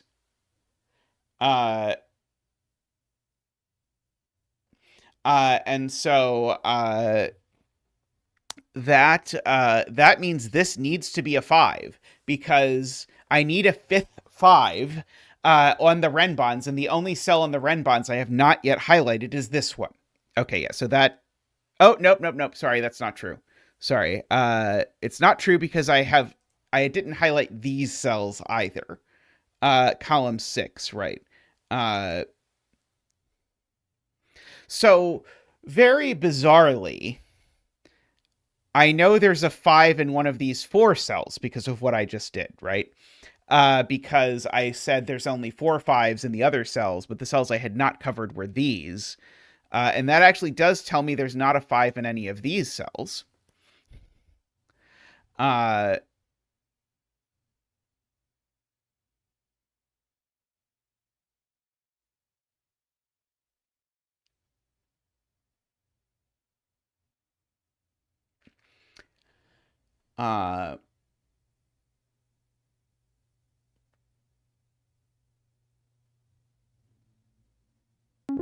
New donation from KF. Row 5, column 5 was part of my highlighting.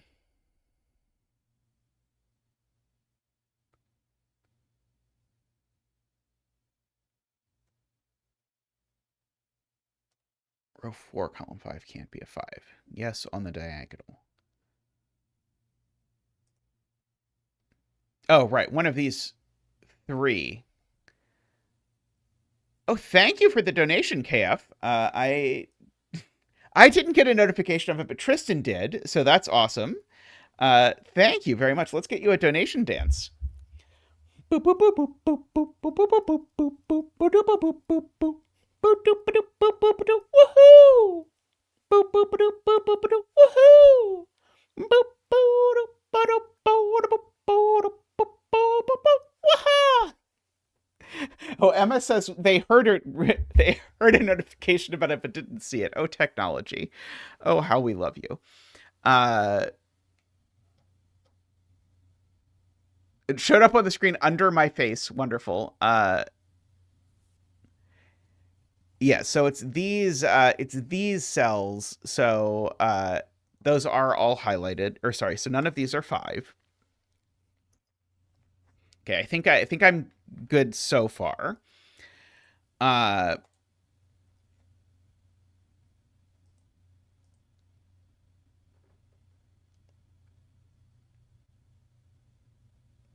the box 5 is just has become in these cells just by magic, as Emma points out.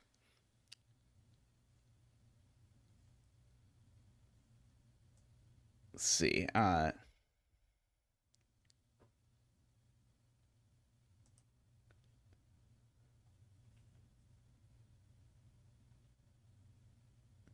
See, Gary says if this was 5, then the 5 in column 6 eliminates 5 from that box 8. Yeah, okay, that's complicated. Yeah, if this is a 5, Garian's point is now where does the 5 go in column 6? It now has to go in one of these cells, and now this Renbon doesn't have a 5 on it. So this is never 5.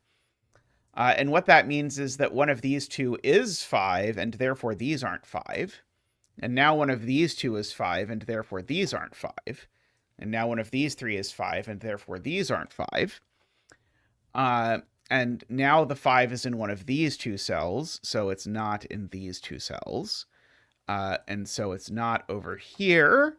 So it is in one of these, so it's not in one of these. And so now we know a lot more about what we once did.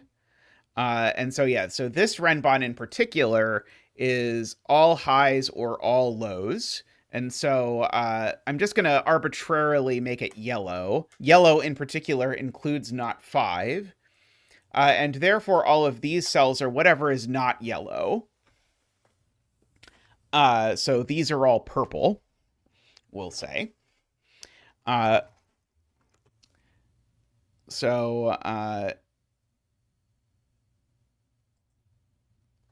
Row 7, column 6 doesn't see that yellow, is the problem.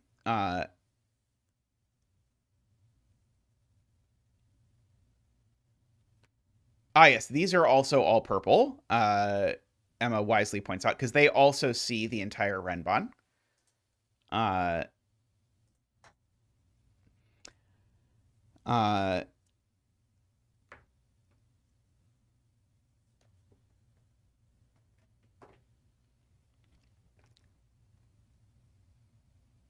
So there's at least 2 purples on this Renbon for what it's worth.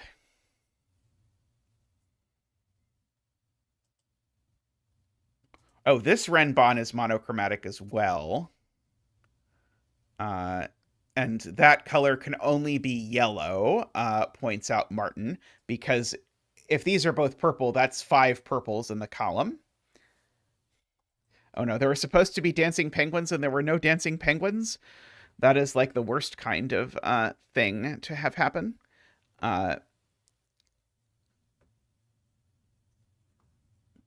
Because we all want dancing penguins.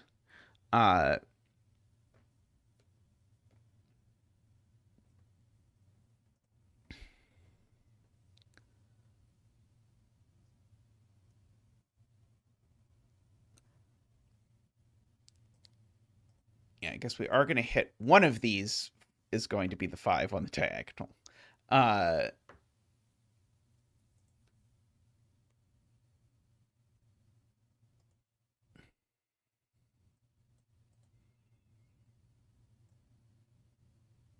Okay, so this Renbon sees 3 yellow cells entirely. These 3 cells all see this entire Renbon. And so there are at least 3 yellow cells that are not on this Renbon. Which means we have either 3 or 4 purple cells on this Renbon. I don't know how to notate that, but I'm just trying to... Oh, actually, sorry. These are... Okay, and these are all, by the way. This is a set of all 4 yellow cells, right? So because these 4 purple or 4 yellow cells are all distinct, that tells me a few different things. So one of them is it tells me that these are not yellow. These are a purple and a green. Another thing it tells me is that this is the yellow that's not on a length 3 yellow Renbon, so it's an outer digit. So it's either a 1-9 or a 4-6. It's at the very outside of yellow. Those are the only possibilities. The other thing it tells me, and chat pointed this out as sort of, I think, the first thing chat saw, is that this is yellow. Okay. And it is that yellow.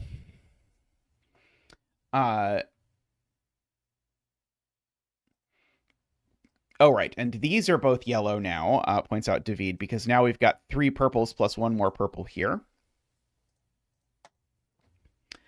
So we've got all of those being yellow. Oh, this digit is not on this Renbon. I can actually see in a somewhat convoluted way. This Renbon is entirely purple and a green. And that's because this digit, where does it go in column 6? In column 6, it goes over here somewhere. Because it doesn't repeat on the Renbon. And that's the last yellow. And so these cells are all purple. Okay. Good.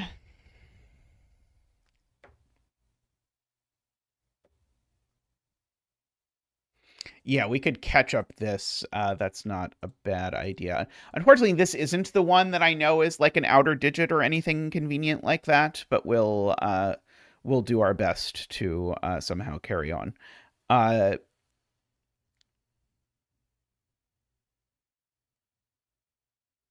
Okay.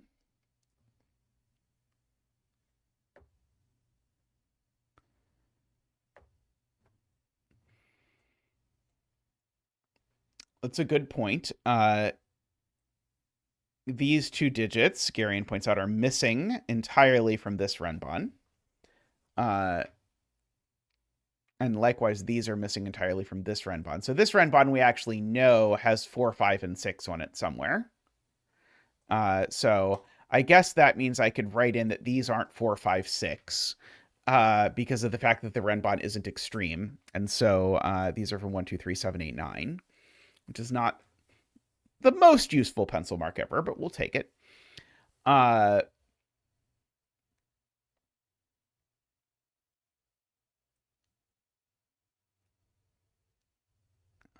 Let's see.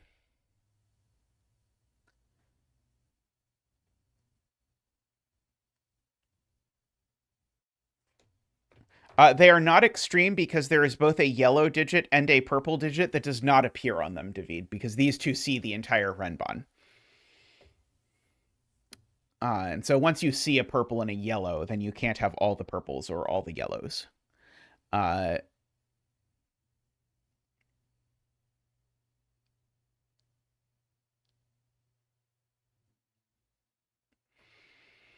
I was trying to decide if something interesting happened with these white dots, but if it does, I don't know it yet.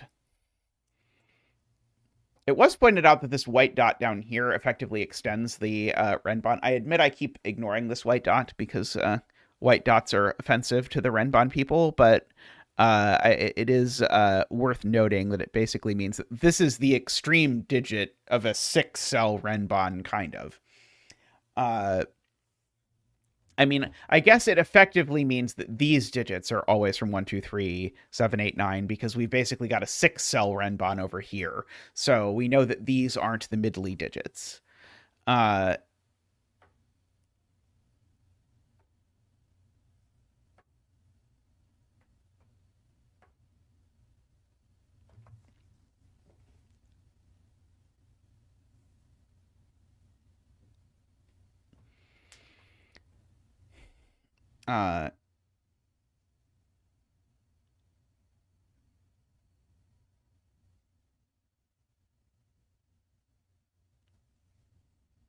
Ask about the black dot in box 9. That is true. This black dot does not have much in common with this Renbon. It has at most 1 digit in common with this Renbon. Because the only cell it does not see is that one. Yeah, I think the world would be a better place if we moved to white dots being purple. So they at least respected their elders a little bit more.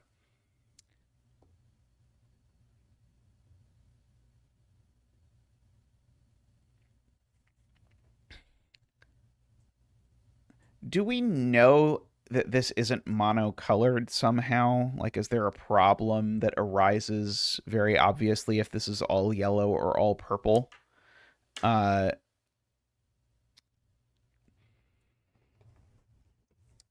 uh, yeah, I suppose I was in mood for weird line geometry. Uh,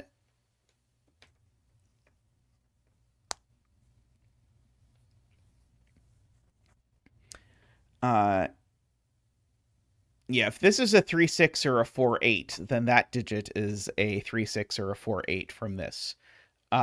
Because every Renbon needs a 3 or a 6 and needs a 4 or an 8.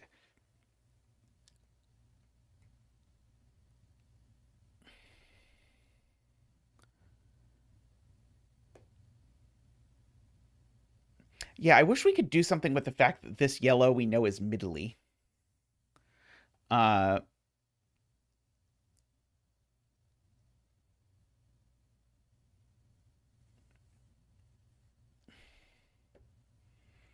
uh, but it's middly in a weird way. Uh,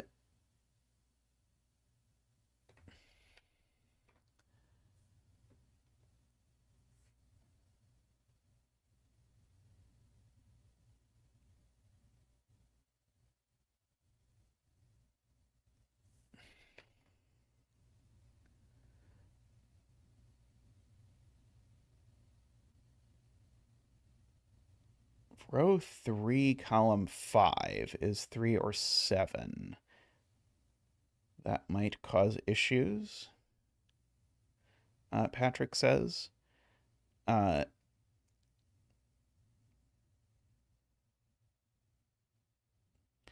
let's see. So let's just say this was 3. Then we'd have ruled off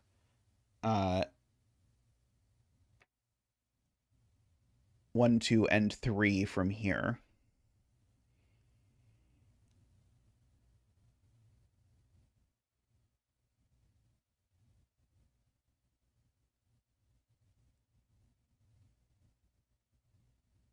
Yeah, it would force the Renbon to be 4, 5, 6, 7, 8. Is that a problem?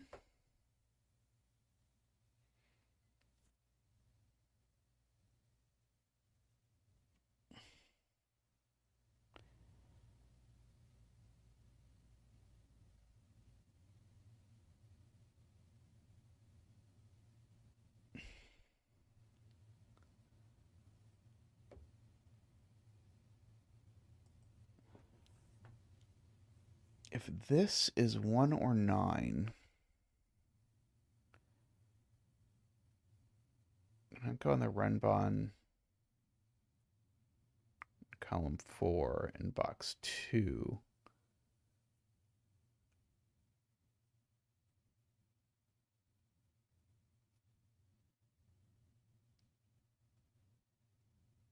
Yeah, it is not 9 by black dot, but I don't mind the batching of 1 and 9 together if it's not about the black dot. But I don't fully understand it yet.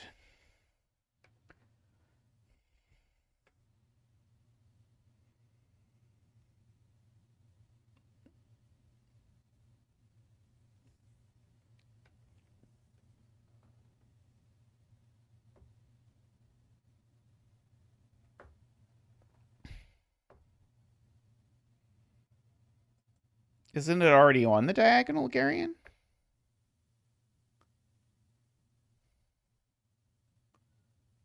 Oh, row 4, column 5. Sorry. Martin was talking about row 4, column 5. Okay. If it's 1 or 9, it can't go on the Renbon in column 4. Right, so it would have to go there. And there. And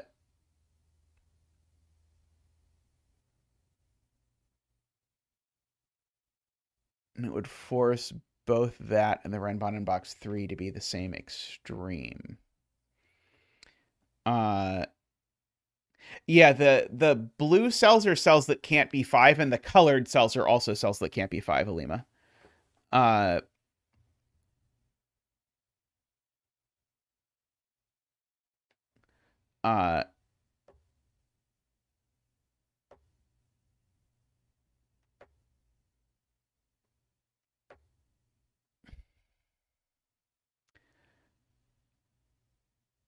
Okay, sorry, I've been understanding 2 separate points. So yeah, so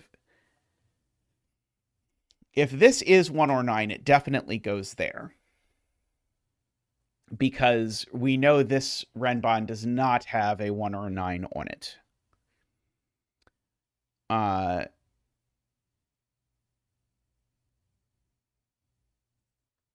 agree with that. But I don't understand that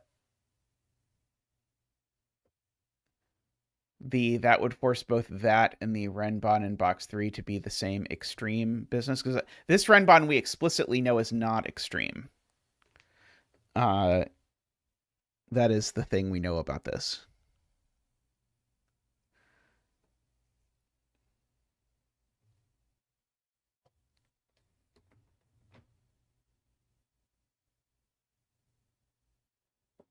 Hey, Ambrose, how are you doing? Oh,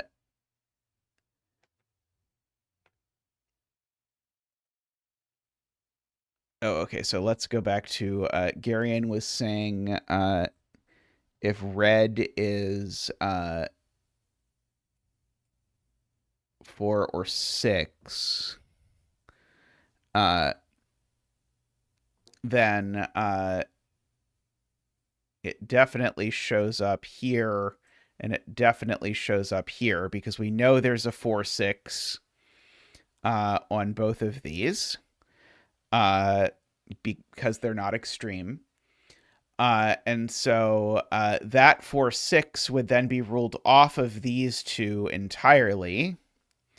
But that's a problem because that makes these 6 digits along the diagonal in boxes 3 and 7 6 cells chosen from 5 different digits.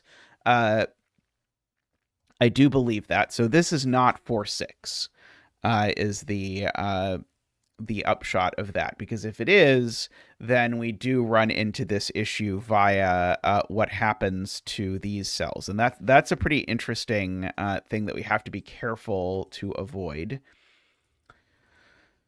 Okay, so this is known to be extreme. That's known, or sorry, known not to be a 4-6. This is known not to be a 4-6. So either this is a 4-6 or there isn't a 4-6 on it at all.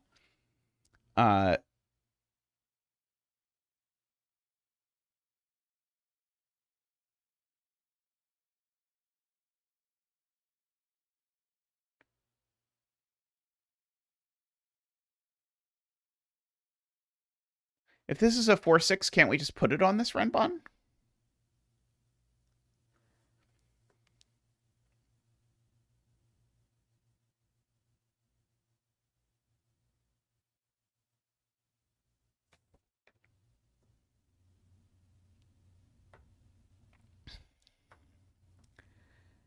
Yeah, that's a good question. A good way to ask that question, Sam, is to think about, okay, I know this is a set of the digits 1 through 9.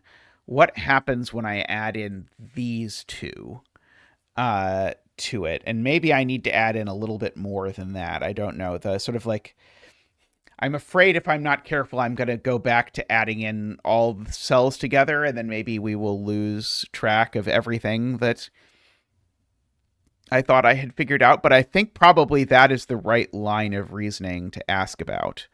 Uh, uh,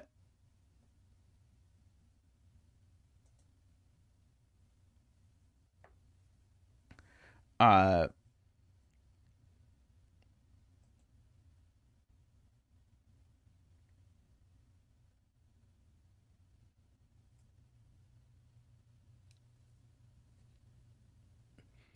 let's see. Nathan says 5 has 2 places in box 5, but if it's in row 6, column 5, then it can't go in row 3 or row 5.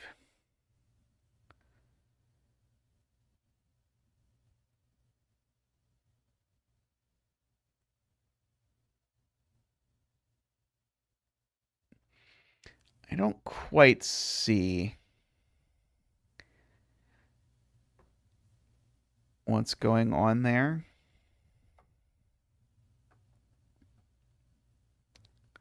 Uh,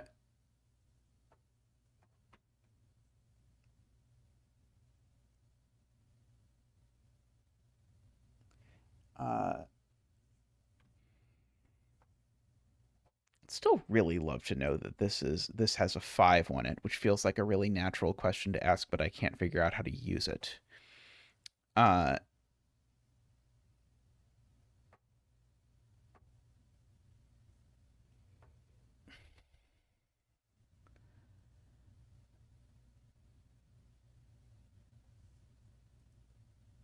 Yeah, I mean, it goes in one of these 3 places on the diagonal for sure. Those are the only 3 places on the diagonal that can be 5.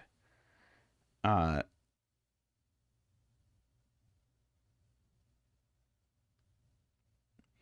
the blue cells are just cells that can't be 5, Nathan. Uh,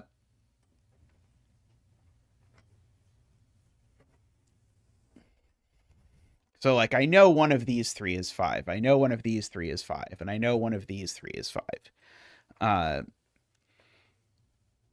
but I don't see how that quite tells me that this cell can't be 5.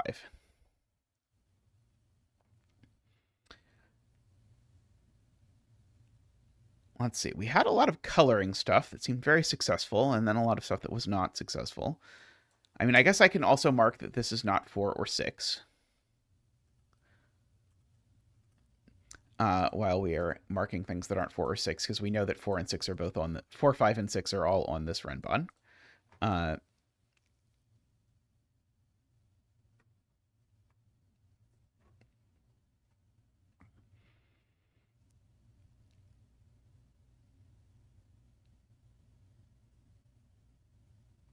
Same for row 7, column 6. Yep, same for row 7, column 6.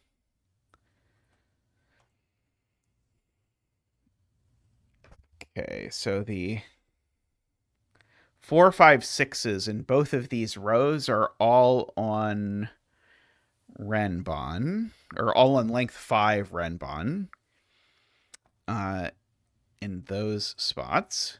Is there any way we can turn that into saying something interesting?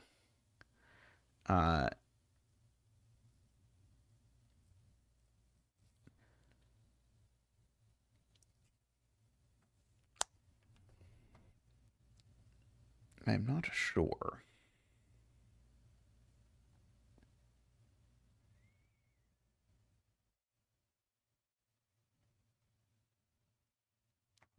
Let's see. But it seems like the kind of thing that that seems useful, perhaps, if we're willing to, like, it feels to me like we're supposed to be doing some sort of slightly unorthodox thing where we put together the diagonal and a few other houses to cover the Renbon, which we did at the beginning, but maybe maybe we did not adequately pressurize what we were doing with that, or maybe we need to think about 4/6s as well. But this one only has one 4/6 on it. I don't think I know. I don't think I know anything about the others having to have both 4 and 6. This one and this one we know both have to have both 4 and 6. This one has only one of 4 and 6. So I don't know how many 4/6s are on the other two, the ones in boxes 3 and 7. I do know this one has a 4/6 on it if I extend it to include the white dot. We do know that these are not identical. That's true. So we know at least one of them. Oh, no, that's not true. They could be not identical and do that. But we do know that they are not identical because they need to collectively contain at least 6 distinct digits. I'm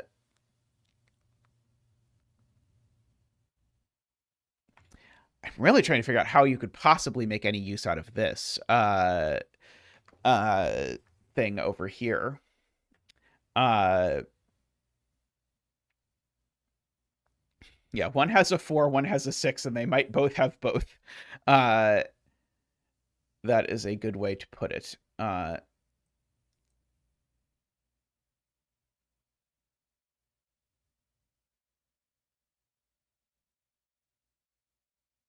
Yeah, and so we get stuff like, if there is any number of 4, 5s, and 6s in these 3 cells specifically, they definitely end up going in these cells. So, of course, there's at most 2 4, 5, 6s because they both end up going there.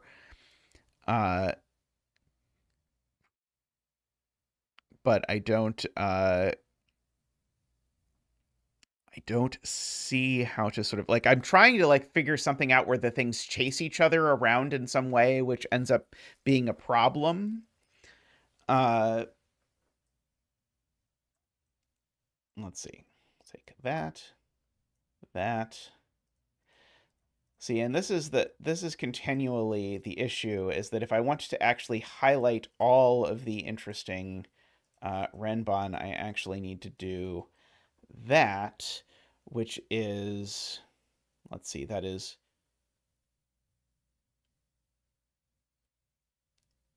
okay, so I'm just going to declare this is, actually, I'm not missing a cell because I'm not counting this as an interesting Renbon anymore. This one I know is all purple, I'm ignoring. And so, because I also know roughly where the 5 is on that one. And so if I look at this, then I can, yeah, the one that I know about and I know where the 5 is, at least morally speaking, I can maybe ignore and think about these. And so, oh, is the, okay, so when I look at this weirdo, we've been trying to do all manner of, like, counting where 5s go in various things, Ambrose, which is not to say that we have been successful with it. I mean, it seemed like we were successful at first. We got a lot of stuff, and then we got stuck before we got the rest of the stuff. But it basically, I think we've been trying, or at least I've been mostly trying to torture 4s, 5s, and 6s. Because we know these have both 4 and 6 on them, but I'm not quite sure that it is has quite worked out as of yet, at least.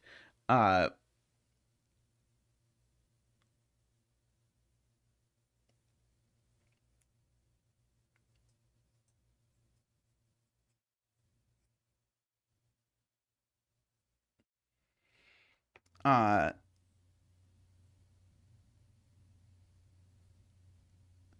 yeah, and these 3 digits don't necessarily, any of them have to go there.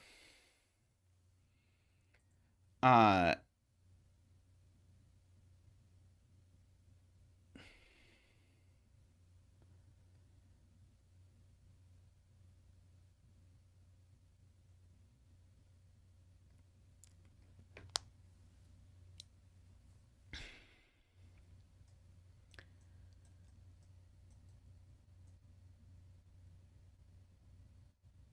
are you saying these 2 digits can't go on the diagonal in the other box, Martin? That they can't go on the diagonal in the other Renbon?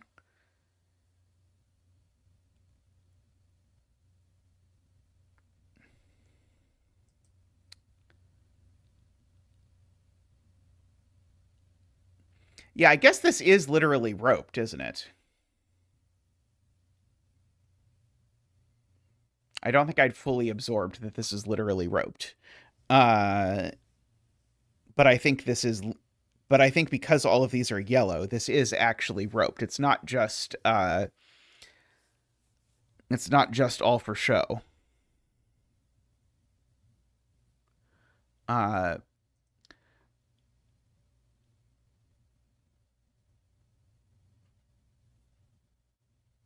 but I don't know quite what to do with that.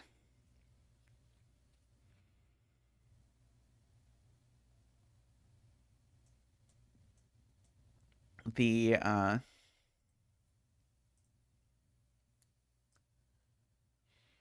was trying to do something like, oh, maybe one of these digits has to go on here, but not. Actually, no, one of these digits does have to go on there just by. So, actually, do 2 of these digits have to go on there? Yeah, they. I mean, I guess they literally do, right? These 2 digits definitely go on this Renbon. Just by asking where these 2 digits go in row 3, they definitely go on this Renbon. So these Renbon have at least 2 digits in common, but maybe more.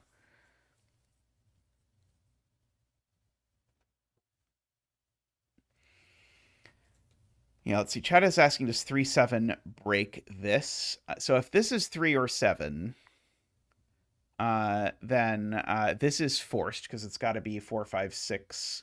Say 4, 5, 6, 7, 8, because it can't have a 1 or a 9 on it ever. But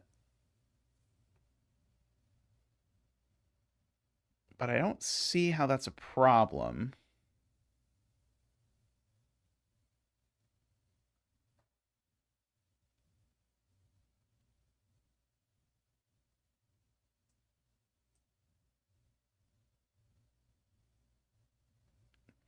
Something interesting going on with the 4, 6 in row 5, column 5, and row 6, column 5 that would force the 4, 6 on all of these boxes by geometry. Uh,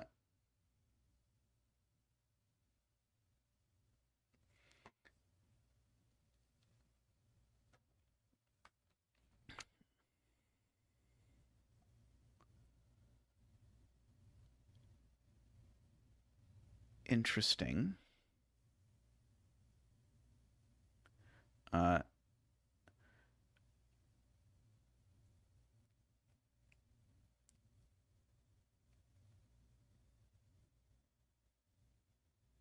Starting from box 8.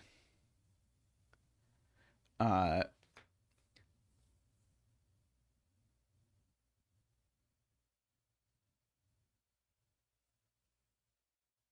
so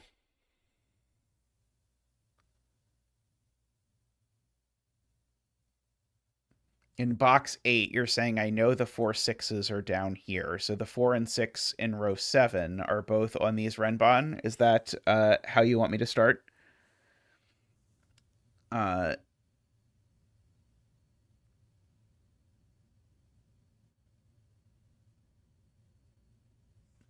and the 4, 6 in these cells, or sorry, the 4, 6 in box 2 is in these cells. So that says there's a 4 and a 6, and that's a total of 4 4 6s in these cells on these 4 Renbon.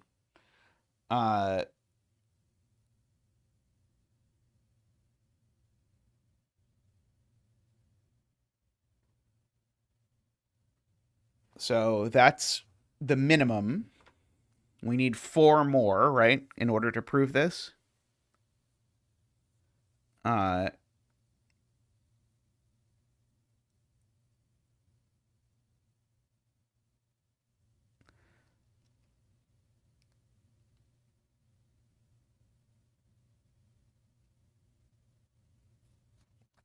What am I supposed to remember about roping?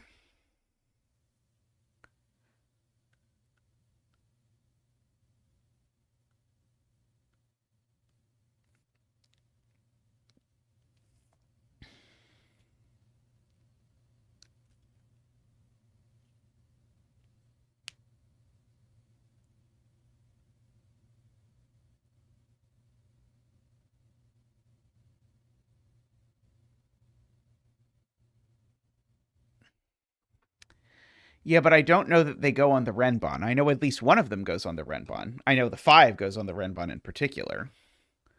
Oh, I guess okay. So the point is, if either of these is 4 6, then these just go there. Is Garian's point because of just how this works. So yeah, if these are from 4 5 6, then they end up here. And if this is a 4 6, then it ends up here. Yeah, so basically any 4 6s in these 3 cells end up here. And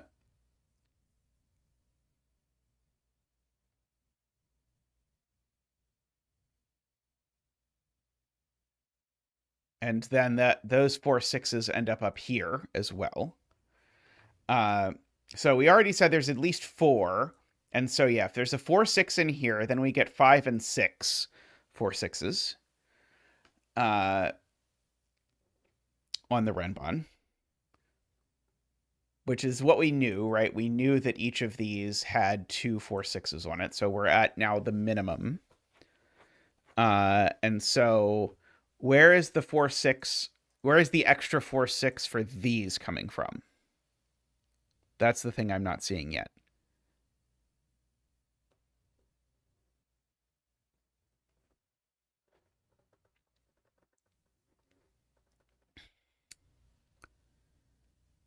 So yeah, we had 4 from row 3 and row 7.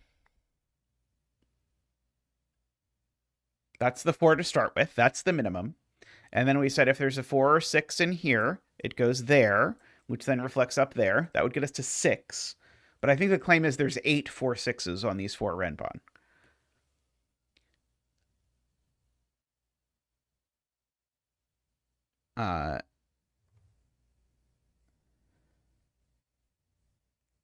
Because if we know there's 4 6s on these Renbon, that forces 1 and 9 in this box to be on this diagonal. So if there's 2 4 6s on these, if that's what we're sort of hypothecating, but I'm not seeing where that's coming from. So far, I'm only seeing the thing that we proved that this Renbon has 2 4 6s on it, and this Renbon has 2 4 6s on it, which we know, even without the hypothesis that there's a 4 6 in these cells.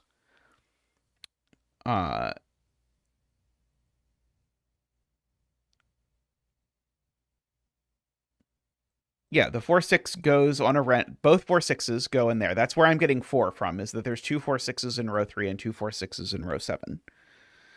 And so that's 4 total 4 6s that go on Renbon, to answer Ambrose's question.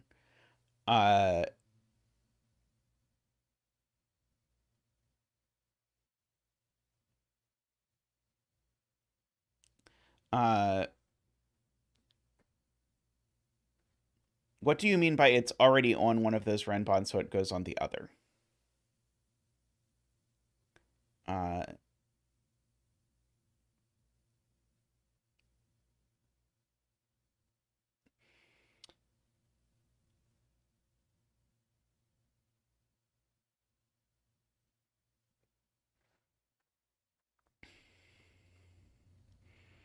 Would it be easier if we just talked about 4s?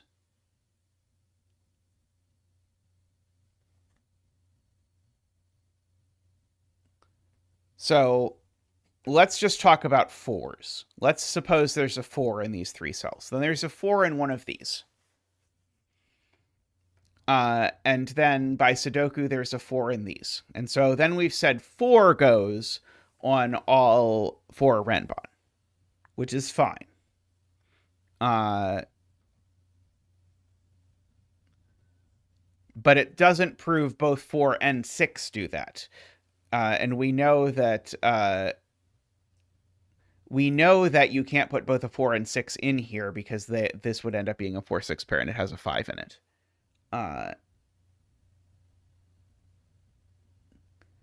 Oh, it wasn't being... Sorry, I thought it was being claimed that we knew that actually there was a 4 and a 6 on all of these. It's only being claimed that whatever 4-6 is in here, if there is one, goes on all 4 of them, but only for a single 4-6, not both 4 and 6 at the same time.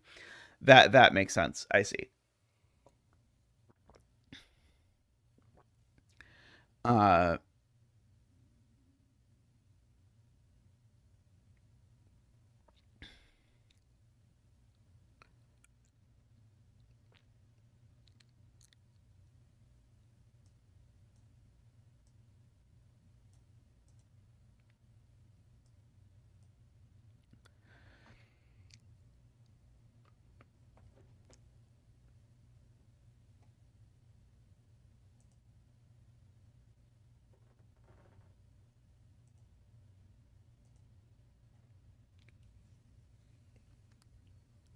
Yeah, it's tricksy.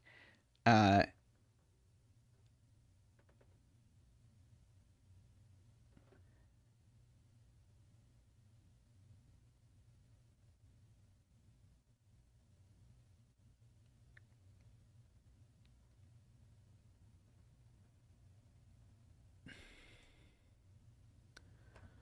let's see. Garion says actually once you take into account the 5, then something weird happens.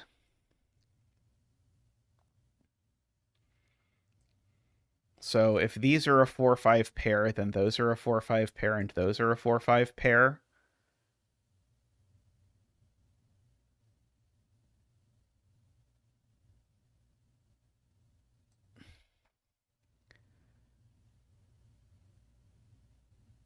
And we would certainly have a 4-5 pair over on this Renbon somewhere, and a 4-5 pair over on this Renbon somewhere.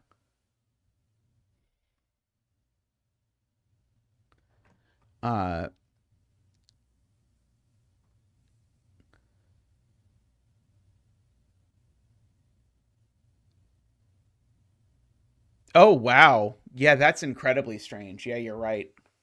You're right. So here's what happens. If this is a 4-5, again, this is a 4-5 and this is a 4-5. In particular, that puts a 4 over here and a 4 over here. Well, now there's no 9 on this Renbon and no 9 on this Renbon. So now where does 9 go on the diagonal? Well, 9 is yellow, so it goes there. But that makes that a 4-6, and now I have to make these a 4-5-6 pair, which is a problem. So in fact, the purple 4-6 is not here. That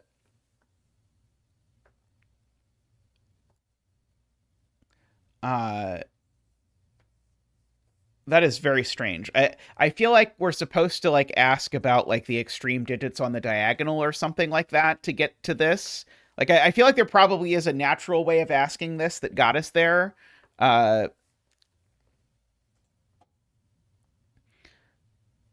In that instance, I know 9 is in yellow because I hypothesized that there was a 4 in purple, and purple and yellow are opposite hyloides. And it works exactly the same if it was a 6 instead, in which case then you get that. So that creates thing. So what we've learned is these are bizarrely from the 1, 2, 3, 7, 8, 9, and 5 variety.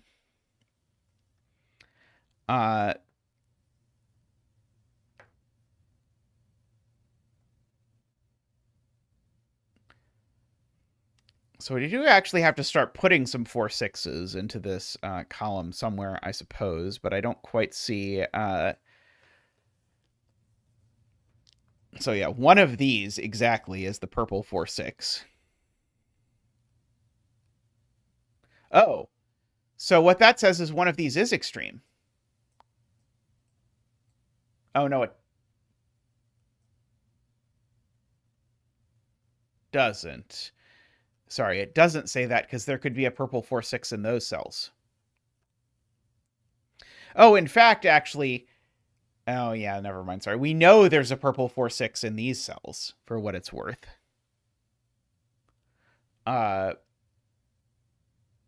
Just because this is oh no, never mind. Sorry, that's not quite true.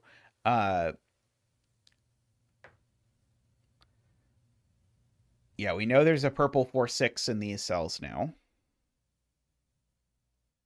That's certainly true. And there's a purple 4/6 in these cells. That's also true. Okay, so those both get purple 4/6s, which now mean that one of the Renbon in box 3 or 7 is extreme, because now the only places for purple 4/6 on these length 5 Renbon are here. And so one of these is extreme. That is to say, one of them does not have purple 4/6 on it. One of these is all yellow.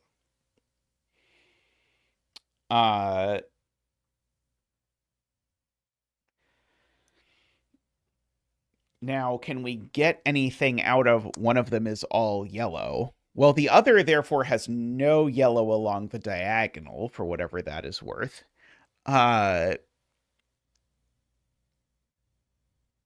Because we'll have a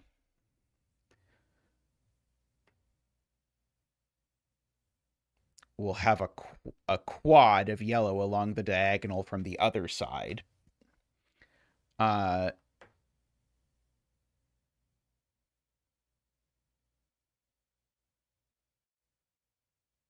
That's true. The other definitely needs to have the purple 4/6, right? It can't be that neither of them has the purple 4/6. So one of them has the purple 4/6 on it, and therefore this is not the purple 4/6.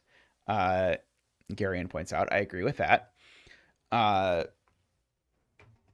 So now we're down to like one of these two as the purple 4/6. Do we know the other has both 4 and 6, or could the other be the purple extreme? Like, is it possible one of these is the yellow extreme and one of these is the purple extreme? Like, that seems like the most forgiving in a way.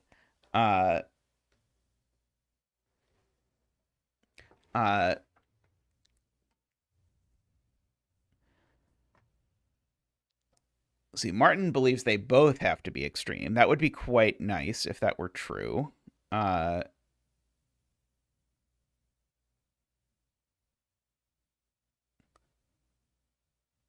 So yeah, so now I guess, yeah, now look at yellow 1/6, or sorry, the yellow 4/6.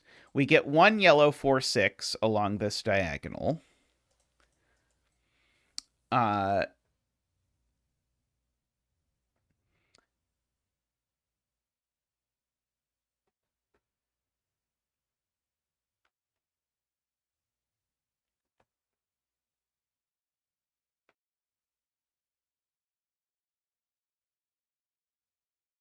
trying to decide if I can say something about yellow 4/6.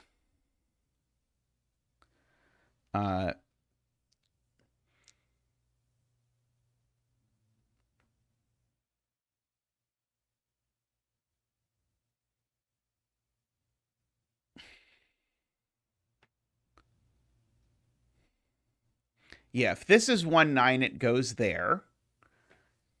I agree with that.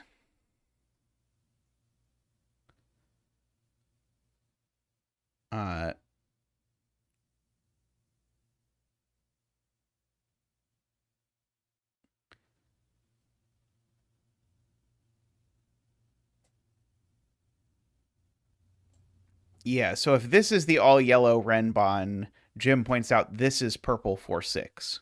So we know one of these two is all yellow because one of them doesn't have the purple 4-6. If this one is all yellow, then that's the purple 4-6 specifically.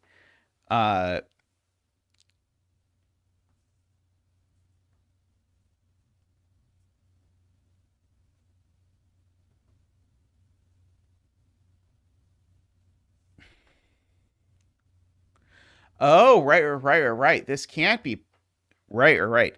This can't be that. Right. Okay, so that's right. Okay. Very nice. Yes. So yes. Emma and Jim have it. I can't put a purple 4-6 here because the thing the purple 4-6 would go next to in the scenario that this was all yellow is a 5. So this is not the all yellow one. This is the all yellow one. Okay, so these two cells are both yellow, and these are yellows into green, is, I think, the conclusion here. And so, good job on that, yes. So...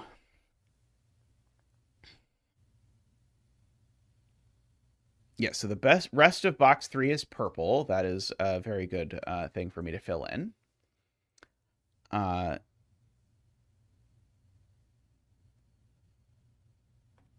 Woohoo! And a big one, Jim, for sure.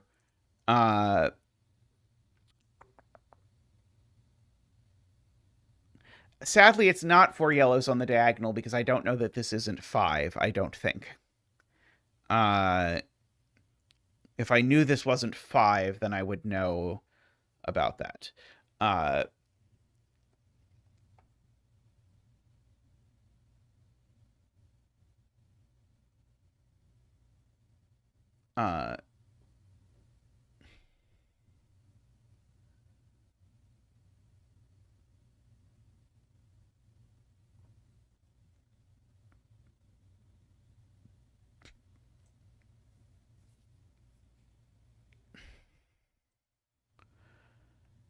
See.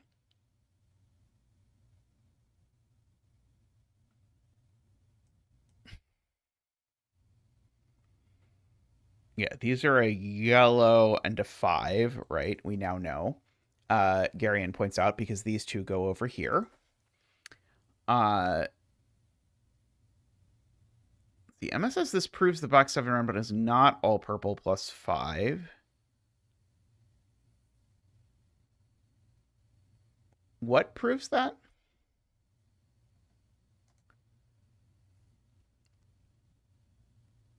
Yeah. Now this is purple. Because we've now got all of our yellows in 5.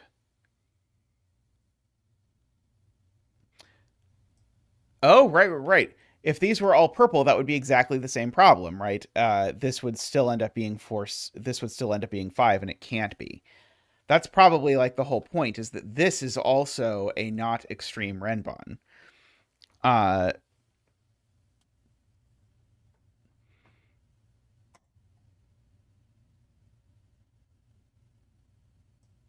So like the 1 and the 9 are down here, I guess, is the point. Oh, so I guess what that's telling me is really that in row 7, the 1 and the 9 are definitely in this row, right? Because we said this isn't an extreme Renbon. And this Renbon is not an extreme Renbon. So 1 and 9 just are categorically in these cells, right? In row 7. It feels like we probably could have started there if we had noticed this white dot 5, 4, 6 problem. Just to go over that again, if this Renbon is extreme, then the problem is that then this needs to be the 5 in order for this to connect to a 4-6, but this we know is not 5. And so this Renbon is not extreme, which means it does not have 1 and 9 on it. And this Renbon we've already shown is not extreme, so the 1 and 9 have to go in here. And so therefore these aren't 1 or 9, for whatever that is worth.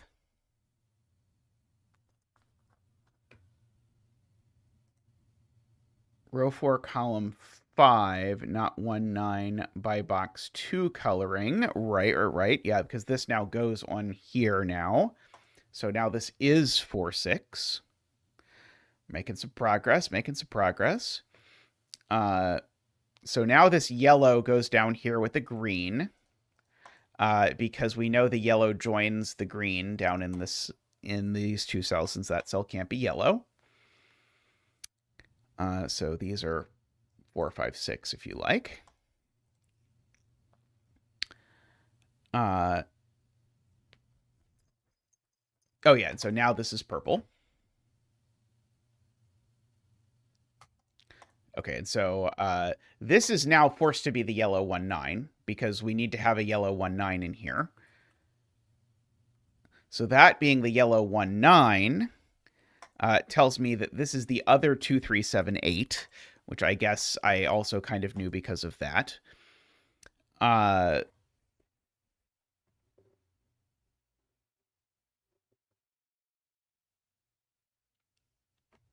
Let's see.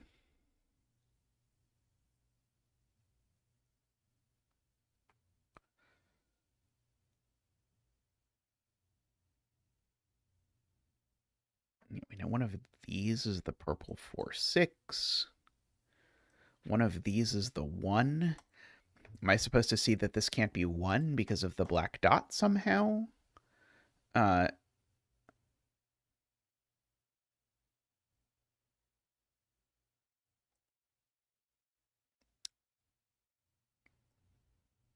Yes, okay. We know there's a 5 down here. So there is definitely exactly one yellow cell, Ambrose is counting, in these cells. And that will be the yellow 3, 7.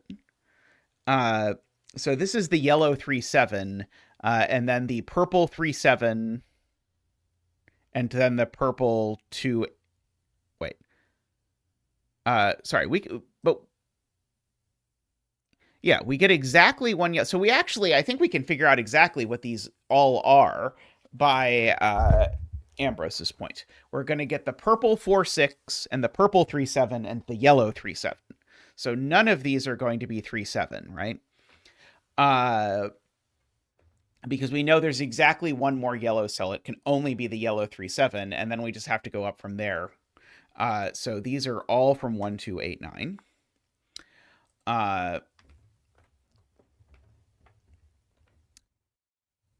So these are the yellow 1, 2, 8, 9. So these are the yellow 3, 7, 4, 6.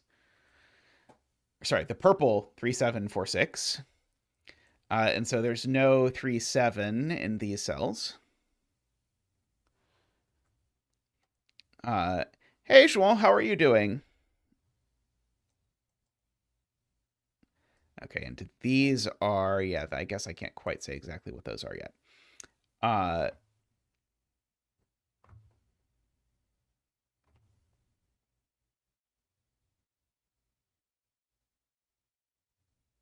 Pretty good. We have slowly made some progress with this. Right, so now this is the 1, 2, 8, 9. This is the same as that 1, 2, 8, 9. So it's not 3, 7.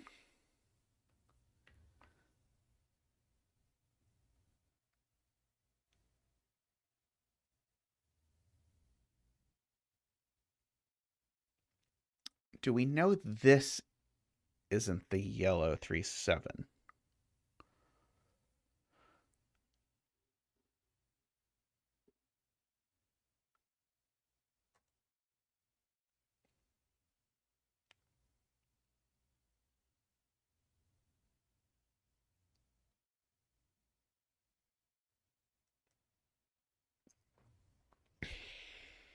Oh, yeah. Right. If this cell definitely goes in this row, and we said the yellow 3, 7 is in this row, so this can't be the yellow 3, 7. This is the yellow 2, 8, right? I didn't do that backwards, right? I think this can't be the yellow 3, 7, because if it was, we'd say the yellow 3, 7 was here, and then it would not appear on this, and that would be a problem. So this is the yellow 2, 8. So this is the yellow 3, 7.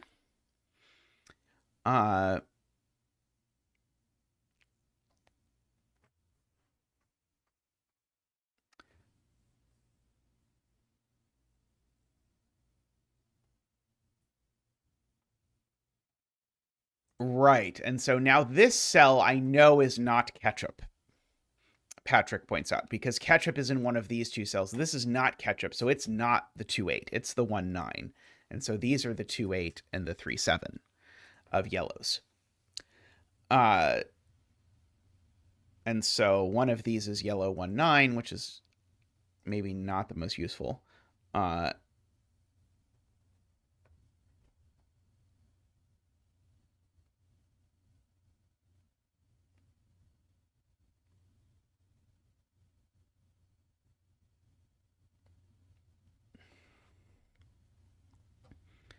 Do I know how many purples there are over here?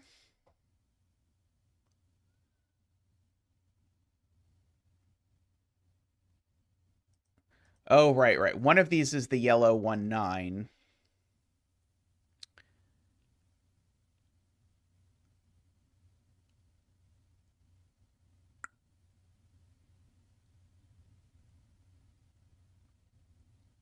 Oh, right. And the other is the yellow 3-7, right? Garion has done Sudoku from the yellow 3-7 over here. So the yellow 3-7 and the yellow 1-9 are what go up here.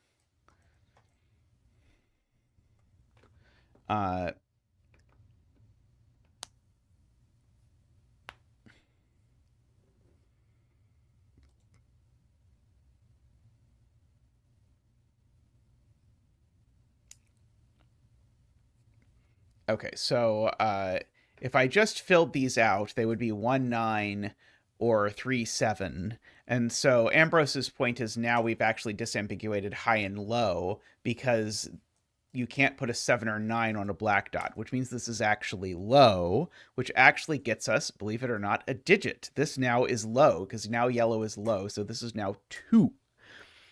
And so we get to bring out Zach for the 2 dance.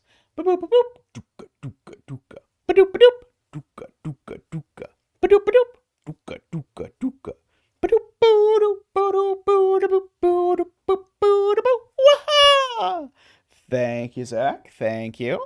Very good spot there from that. So there's a 4, there's a 2, there's a 3, there's a 1. Let's see. So we can go ahead and try to replace yellow with blue and replace purple with orange, just for our sanity. This probably isn't a 7 or 9 anymore. This looks like a 1 to me. I'm feeling 1. These don't feel 3-4 to me anymore. These seem to be 7-9. These seem to be 4-5. These seem to be 4-5. Not 1-2. Not 1-2-3. Let's see. So yeah, so this is a 2 or 6. We want to continue that. Okay, so this is not 1-2-3. These aren't 1-2. That's not a 1. That's not a 1. These I can go ahead and fill in are 2-4-5, I suppose. That one's not a 2. And so these are for the row 3, 6, 7 is what we have.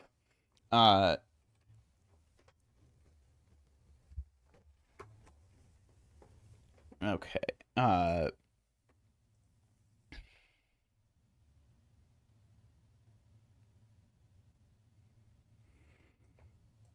Yeah, we've got a little bit of Sven to clean up. Okay, so now we know the 1 in this box doesn't go on the Renbon, and we know it doesn't go there because that would put a 2 immediately below it. So I guess it's not hugely helpful, but one of these cells is 1.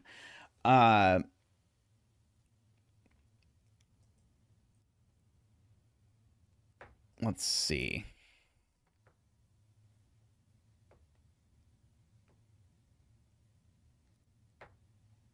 I know there aren't two.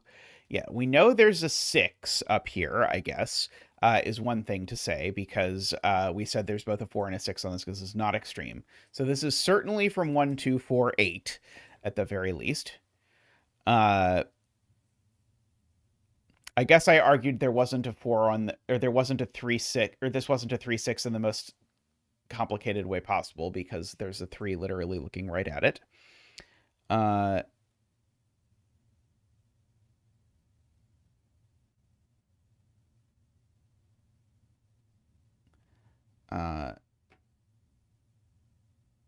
Oh yeah, by sudoku, 2 gets ruled out of these. And so the 2 is in one of these cells. If the 2 goes here, I guess this has got to be a 3.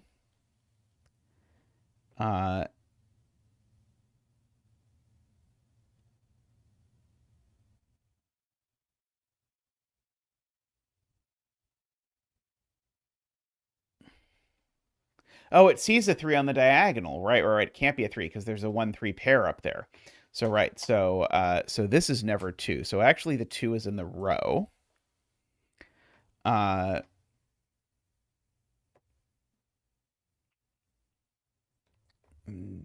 not a 2. Wait, why did I know this cell wasn't a 2? I don't think I did. Yeah, I didn't. It could be that one. It's 3 cells, sadly. Yeah,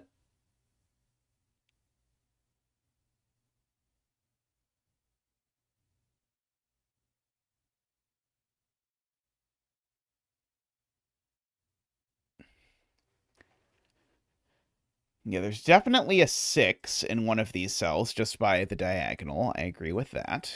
Oh, and it's not there because if there's a 6 looking over.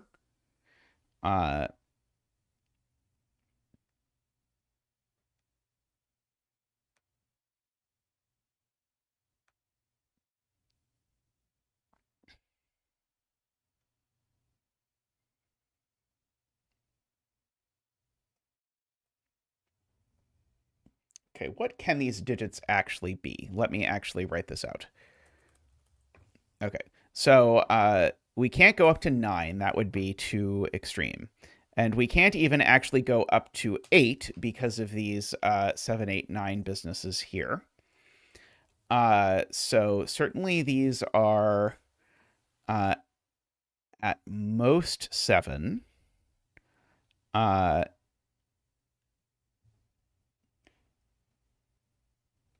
This one's never 5 or 7, at least. I was hoping that was going to say something like, oh, well, these can't be 2, 4 then. If these were 2, 4, these would be 5, 6, 7. Right, not 4 or 5. Good point, Yetha. Because those are already on the Renbon.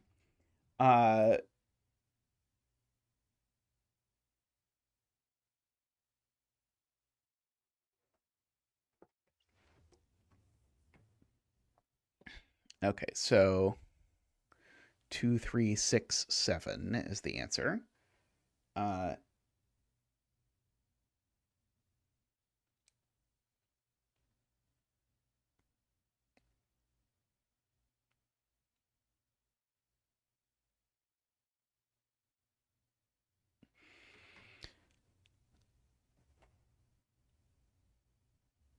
Do we know the 5 isn't on the diagonal?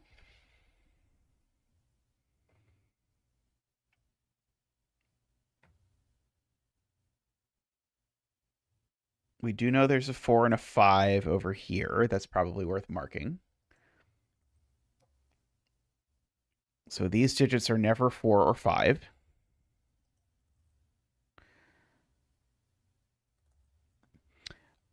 So we can sort of mark these as not 4 or 5. This one's not a 2 or a 3. This one's not a 2. I know this one is not a 1. I've argued before because it would make that a 2. Why did I know that wasn't a 2? Oh, sorry. I just know there's not a 1 on this because I know this Renbon isn't extreme. Oh, and the diagonal has a 1-3 pair. That as well. Okay, so these are actually... Okay, that was actually more useful than I thought it was going to be.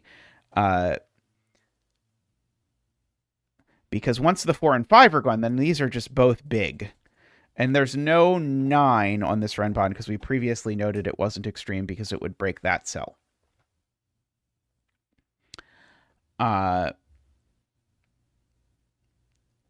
Okay, and so we know this is not a 5, so this is at least this is itself a 6, 7, 8, 9, just by the white dot.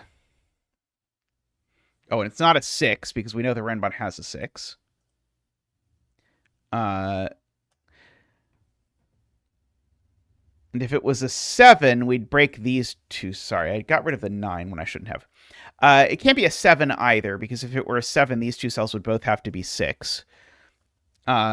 So I think this is only an 8 or a 9. I guess in particular, all of these cells are orange.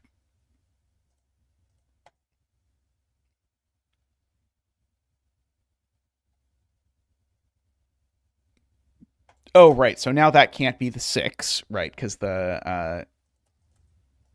so that is a 6. And so we know there's a 7 on this Renbon at the very least. And an 8 between these. So we can actually rule out 7 and 8 from those cells, I believe. Oops, I removed the wrong digit again.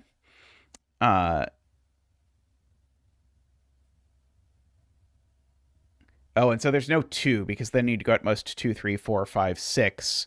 And so the 2 is actually placed in the mysterious 3rd location, where 2s are allowed to go. Okay, so that makes this a 4, 8, which is going to do some damage over here in a few different ways.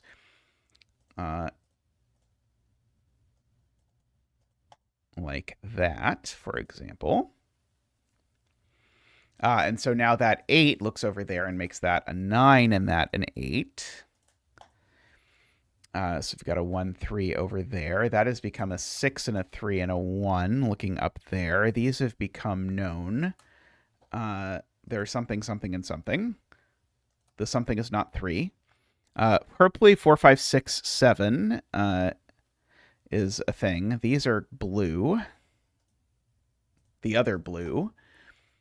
This is orange, but the other orange. Let's see. That is, oops, not an 8. Not an 8.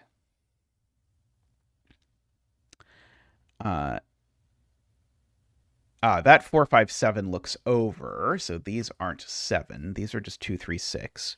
So it's a 2, 3, 4, 5, 6 Renbon. That's a 1 just by sudoku into this box. These are a triple. Oops, I hit the wrong button. They aren't 3 or 6, so these are a 5, 7, 9 triple. So this is a 6.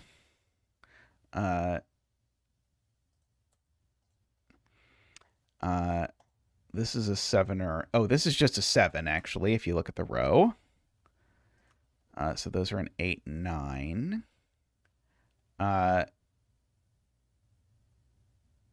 This is not a 6. So this is a 6. It's oranje.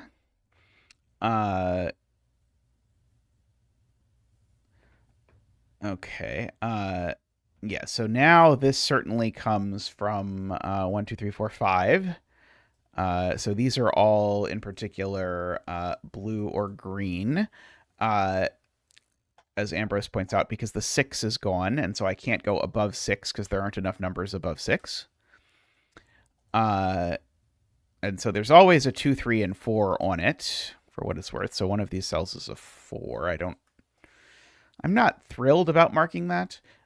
This is the 6 for box 5, I think we can say. So this is a 7, 8, or 9, I believe.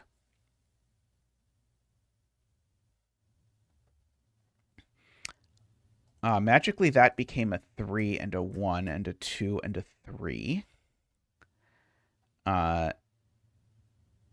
So that is not a 3 anymore.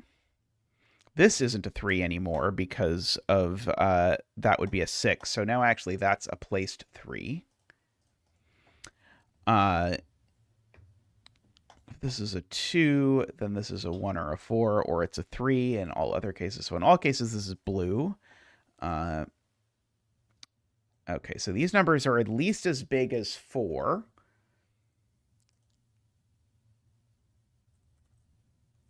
This one in the middle is not 6, for what it's worth. And it's not 4 or 9 either, so this can only be 5, 7, or 8. That one's not a 4. That one's not a 6. Either. This being 7, 8, 9 would make that a 6, but I don't think that's immediately broken. Right.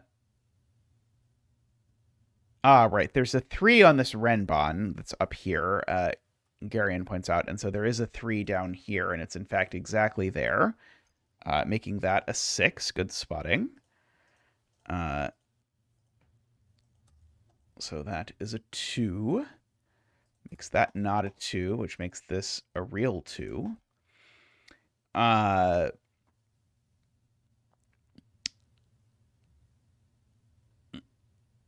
There's also a 3 in column 1 to contemplate, which can't be in this box because of that 3, 7, and isn't in this box because of pencil mark. So it's exactly there, meaning this is not green.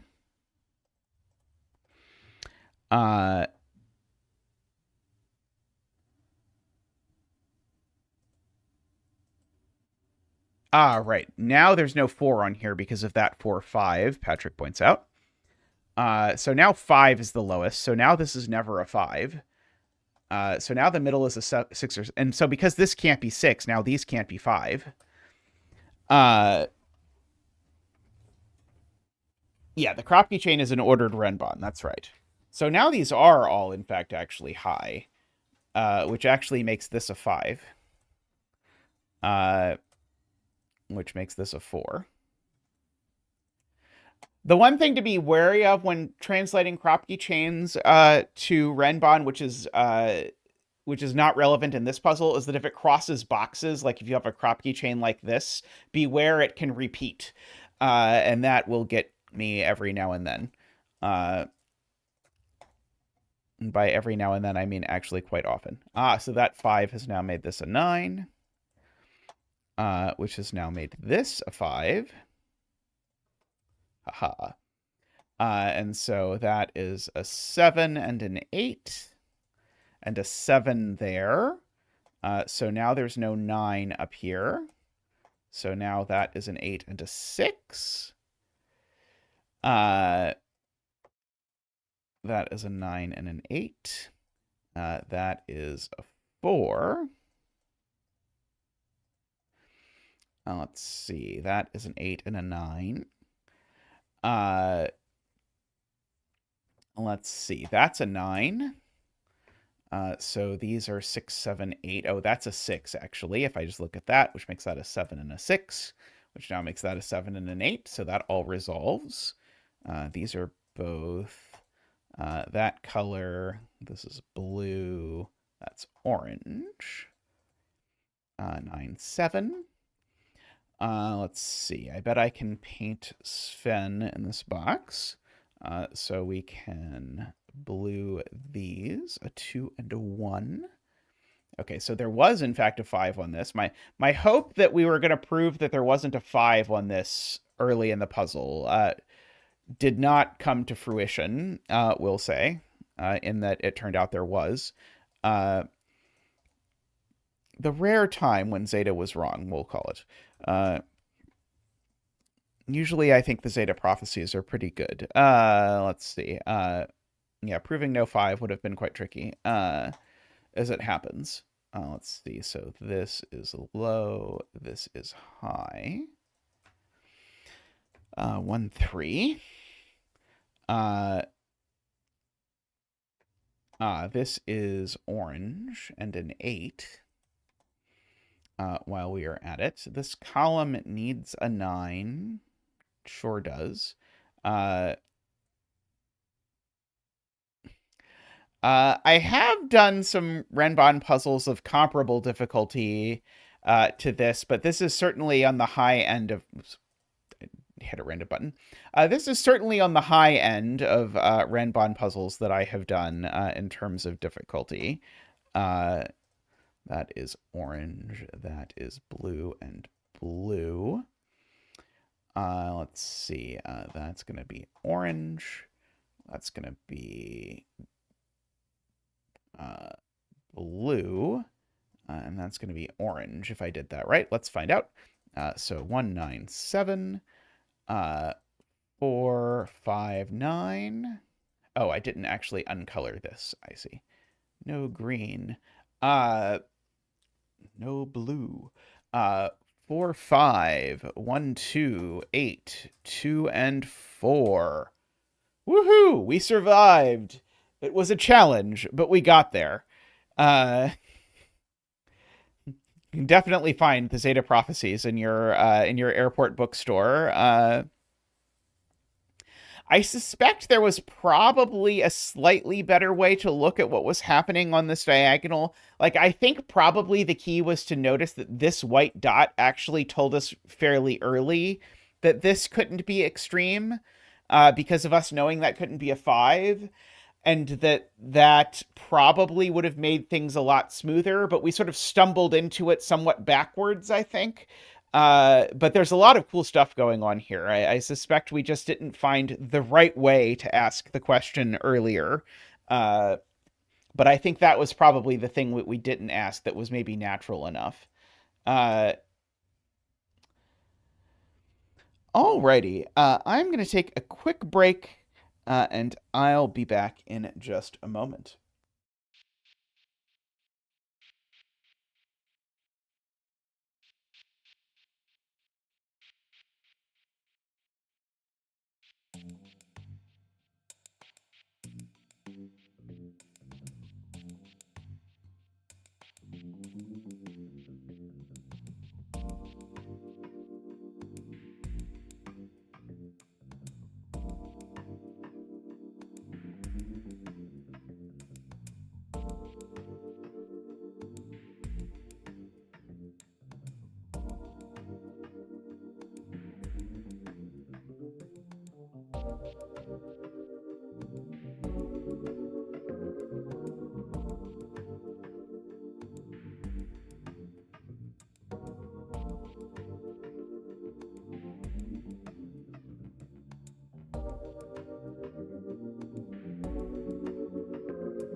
Alrighty, welcome back. I'm going to switch to 6x6s as we wind down a little bit.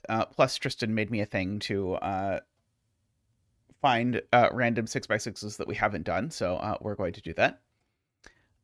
So we have normal 6x6 rules. Digits along a thermometer increase from the bulb to the tip. And the digit, which is in the nth cell of a row, so these are numbered rooms clues. I think jumping into these versions is a little more fun and a little more approachable pickle if you pick the right ones. As long as you start with the sort of gentler ones, I think it's a little easier to get into. Okay, so basically what you should do here is you should view this as a numbered room scale. I'm just going to put it here so that I'm not thinking about the thermo while I do it. If this is a 6, then it says this cell tells you where the 6 is. And so this is saying count 3 cells in and put the 6 there. So 1, 2, 3, that would be the 6. That's how numbered rooms clues work. And note, they work the other way too. So if I'm here and I have a 2 here, it's saying where does the 2 go? It goes 4 spaces in, 1, 2, 3, 4, and it ends up going there. Okay, so notably, this bulb can't be a 1, because if it was a 1... Oh, no, sorry, it can be a 1. Sorry, never mind. What am I talking about? I am incorrect. I was going to say that cell can't be a 1, but I know lots of reasons why that cell can't be a 1. In fact, actually, I probably should mark the 1 in this column definitely goes in one of these cells. Hey, Vish, how are you doing? Let's see. Can't be a 9. Yeah, I mean, it can't be a 9. That's true. Let's see. This can't be larger than 4.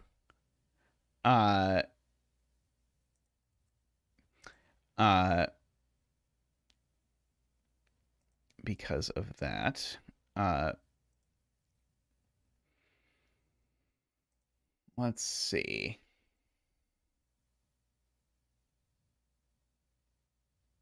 Now, this number is bigger than this one, I guess, is what I know.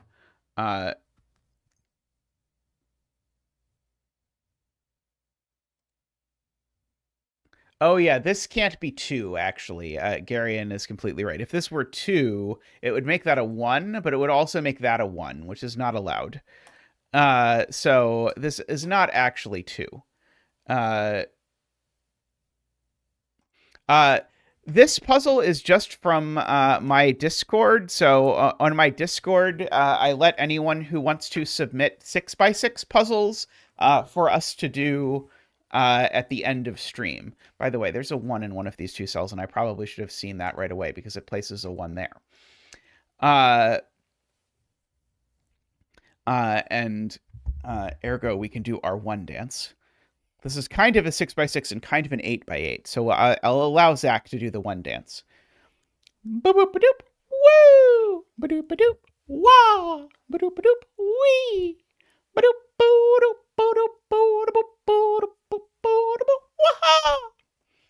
I will second, by the way, what Emma suggests about doing the genuinely approachable Sudoku puzzles that they post over on the CTC Discord. They post also like compilation PDFs of them that you can look through if you don't want to like click every day. And I think those are a very good way to get acquainted with a lot of stuff. And they tend to be pretty good about being sort of reasonable. I'm being told that the 6 in this column joins the 1 because you can't put 6 partially along a thermo any more than you can put 1 partially along a thermo. This also can't be a 2 for the same exact reason that that couldn't be a 2. So actually the 2 joins the 1 over here. So one of these cells is a 2. And then, therefore, one of these cells is a 2. Oh, but it could be that one this time. But it could be either of them, right? Oh, no, it can't be this one. Sorry, this one can't be a 2. Right. If this is a 2, then I'm saying that's a 1, which has problems. So, in fact, this is a 2.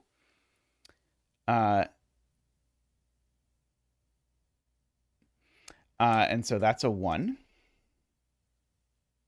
Yeah, this app is great. And on the thing that Emma was suggesting, the genuinely approachable Sudoku, they'll give you a link to this app on every single puzzle.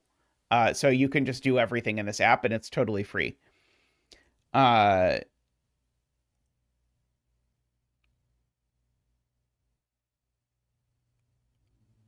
Oh, yeah, 1, 6 in row 6 as well. Yeah, that's a good point from Vish. So that's got to be the 1. That's got to be the 6. That's the 2. Let's see. 6 in box 6, I see, is not there anymore. So this is a 6. Let's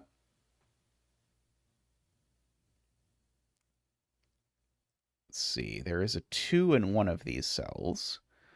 It's probably not that one. So the 2 is there, actually, which makes that a 1 and that a 1. 1, 2 are a hidden pair in this box. These are the only 2 cells they can go in, owing to that 1, 2. Yeah, the 6 in this box is here, Emma points out, so the 6 is there. So these are from 3, 4, 5. These are from 3, 4, 5. 5 here would work fine. 5 here would not work fine, because if that were a 5, that would be a 6. That's not going to work well, because the 6 is in the second spot. If this were a 5, that would also work well, funnily enough. Okay, so this is never a 6, because we're talking about the 3rd or the 4th spot. So this is only a 4 or 5.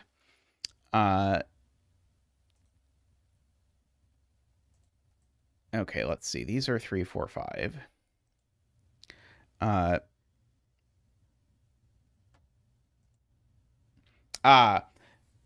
Joel pointing out that this can't be a 3, because if this were a 3, that would need to be a 6, and that's not the direction thermometers go. So that's a 3 and a 4 and a 5, actually.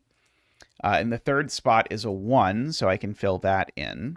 And the 3rd spot here has got to be a 6, because it can't be a 1 anymore.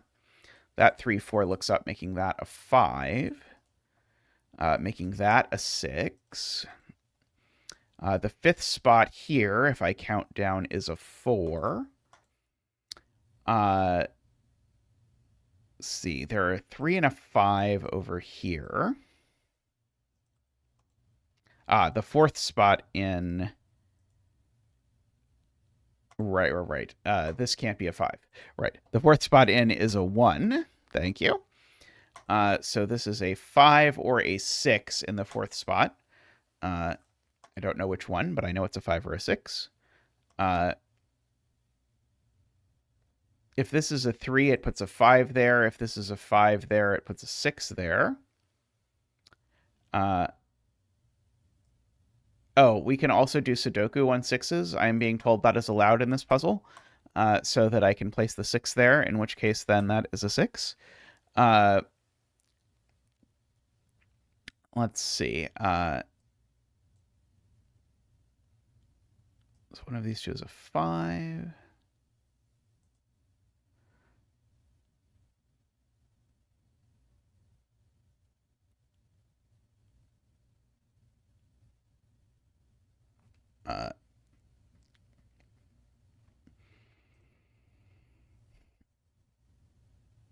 Oh, there's a bulb here. Yes, the bulb here would be very helpful. This is a 3, because if I count over there, it can't be a 5. So that's a 3, and that's a 5, and that's a 6. So that is not a 3 anymore. And we know... Oh, this is just a 3 by Sudoku, if I do the Sudoku. This is a 1 or a 2.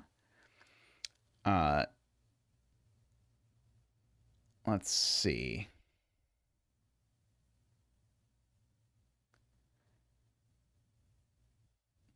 Yeah, I'm kind of just rolling with whatever system people attempt to use to label the rows and columns. I'm not super concerned about it in this instance. Let's see. So, can this really be a 5 or a 6? No, right? So if this can't be a 5 or a 6, then it can only be a 4 with a 3, which says that that is a 4 and a 2. That is a 4 and a 5. So that's a 5 and a 1 and a 2 and a 1. That's a 3. That's a 3 and a 4 and a 5 and a 4 and a 2 and a 5. Very nice. I quite enjoyed that. I've somehow I think that numbered rooms make for the nicest outside clues because they also range between 1 and 9 or 1 and 6 in this case. So they make very nice outside clues to play with when you're doing something with outside clues. The same is technically, I suppose, also true of of skyscrapers. Actually, I remembered there was a 2-star puzzle I wanted to do, so I'm going to do that now. Let's do this skeptical Mario region sumline difference dot puzzle. So region sumlines, if you have not seen them before, are these blue lines which you should view as being cut into pieces by the box borders. And the effect of that is that the sum of each piece the line gets cut into is the same. So these 3 digits have the same sum as these 2 digits have the same sum as those 2 digits, is what this is saying. In particular, I suppose if you wanted, you could note that these 2 are the same digit and these 2 are the same digit. I was noting that the sum of this line is even because these 2 have the same parity. So we've got that. And the sum of this line is also even because they have the same parity.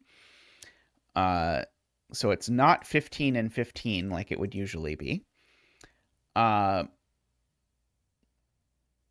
Let's see. Is there any chance I can sneak these around?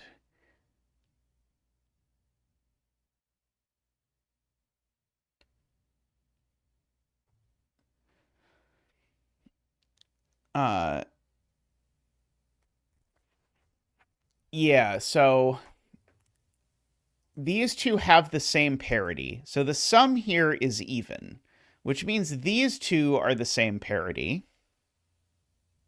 I guess I can start coloring that, which means these are all the same parity.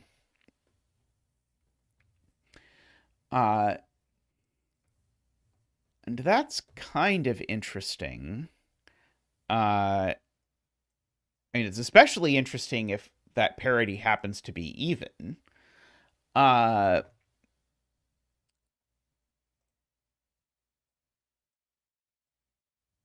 what if it's odd? And was I supposed to do that over here so I could use the given 8? I don't know that I was.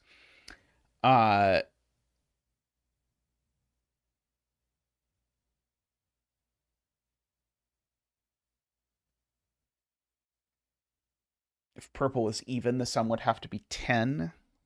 Is it a problem if the sum is 10?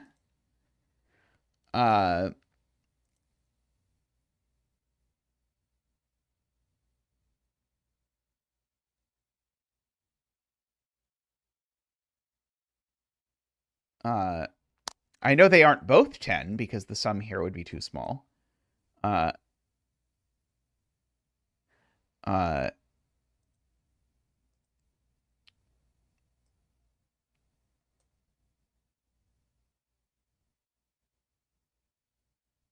guess I could say the minimum sum of these is 21. Yeah, I guess that's not so useful. because that's not going to really get me to these things having to be too big.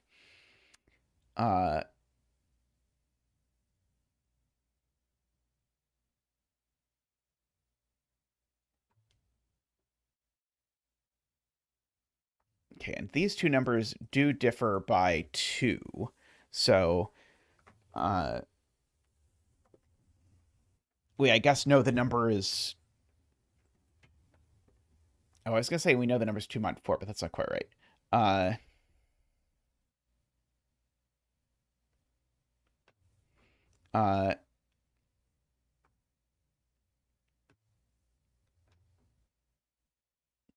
Yeah, so we're saying the sum can't be larger than 12. What is the easy way to see the sum can't be larger than 12? So if I try and make these like 7, 9 is obviously not going to work here.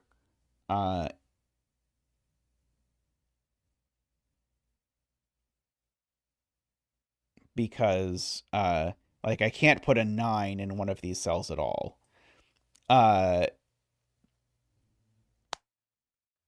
And so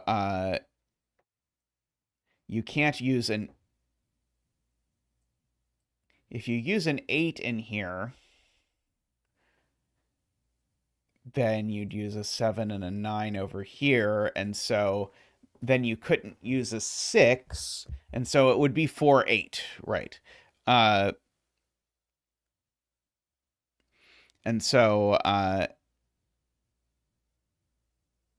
so yeah, so the so it has to be 4, 8 is the point, is the biggest it could be. And so the point is the biggest it can be is 12. It's even, so it can't be the case that it's anything but 10 or 12 or a smaller even number. And so if you put all of these pieces together, then what you say is these two things, well, if neither sum is 12, then these sum to at most 20, and that's not possible. So one of the sums is 12. Well, you can't get to a 12 sum without an 8, because if you don't use an 8, then the biggest you could make one of these things is 7. And at which point you can't make this a 5 anymore, because if you tried to make this a 5, you'd need 2 6s in the box. So actually then the maximum sum is 10. Okay. And so one of these ultimately needs an 8, and it goes there. And we get to do our digit dance. Ba-doop-ba-doop. Woo! Ba-doop-ba-doop. Wah! Ba-doop-ba-doop. Wee!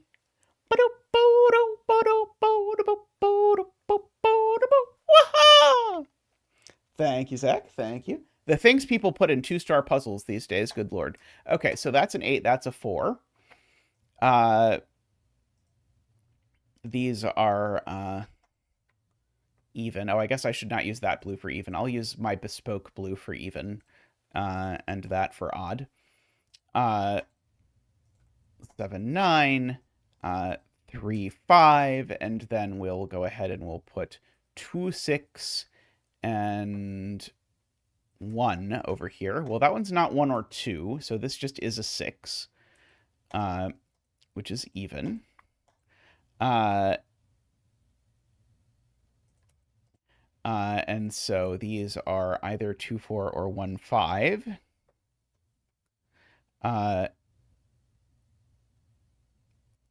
Right, these 3 dots need to sum to 12. And so these are 5, 7. And that's the 6 over there. These are both odd.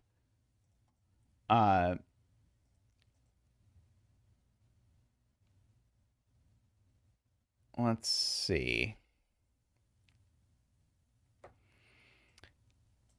Now, I can't make the other line sum to 12. I already noticed because of the given 8.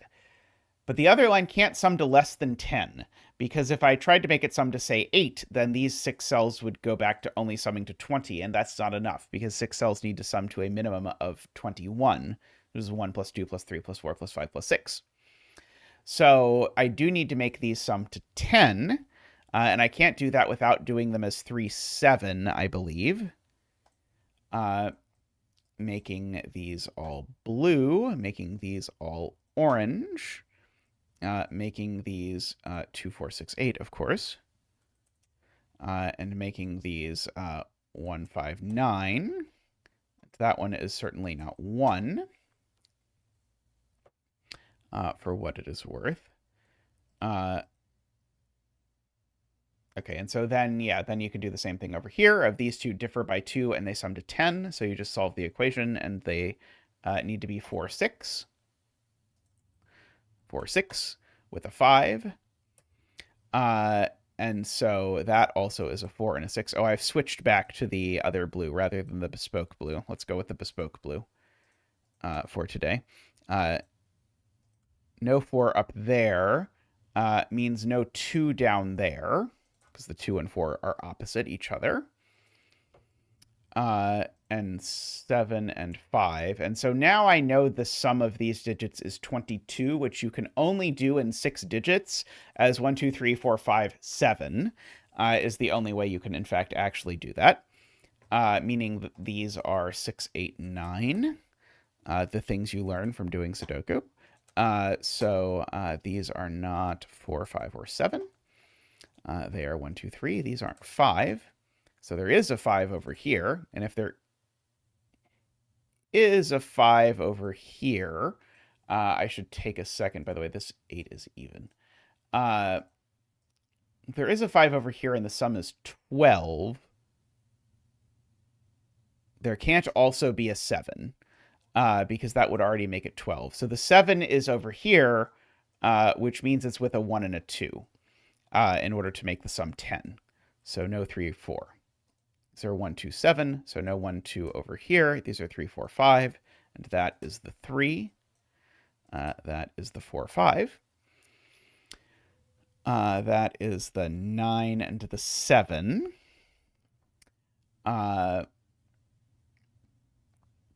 Let's see. I don't know about the 1, 2 there yet. We'll think about it. This white dot has an even on it. And if the white dot has an even on it, it's the last even in the row. So all of these are odd. Is a worthwhile thing to notice.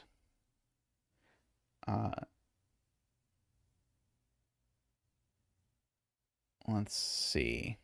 Oh, this, by the way, is even. This is odd.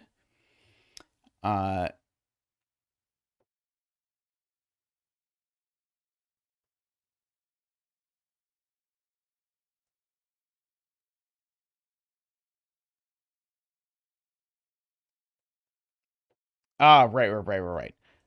One of these is a 2. I could have corner marked that, but it didn't seem relevant at the time. But now that it's relevant, we can note that, yes, the even digit over here is, in fact, a 6, because it's not 2, 4, or 8.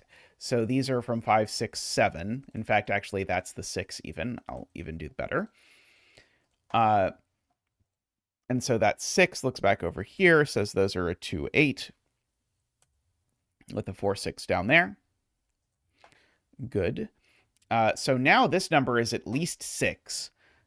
So it seems to be 7 or 8 only. And that's because this number can't be 3, because there's a 3, 7 looking over.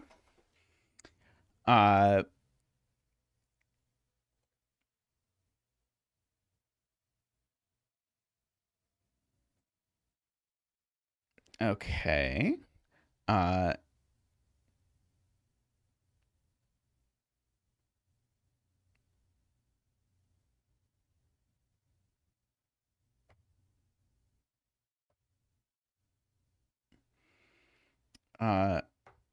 Oh, yes. There's Sudoku in box 5, right?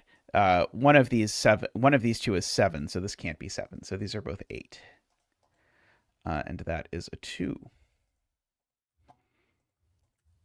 So we get that, and so you are odd and you are even. Like that. There is a 4, and it's right here because there's a 4, 6 pair looking over. That makes all of these odd. These are odd as well because they see 2, 4, 6, 8 in the world. Looking over at them.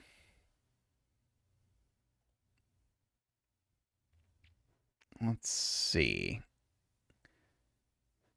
Oh, no, sorry. I don't know that this is a 5. I just want it to be a 5. I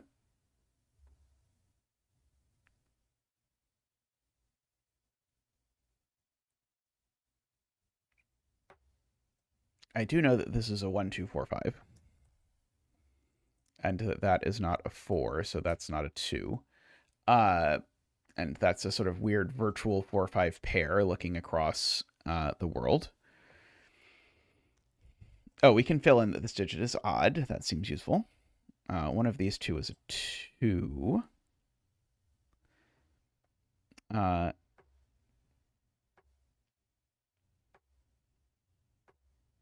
Oh, that one's not 5 by 3, 5 pair, right? So it's not 5, so it's not 1. So we actually have our 4, 5 pair looking across even. These are from 159 of note. Sorry, not 159, 135 of note. Oh,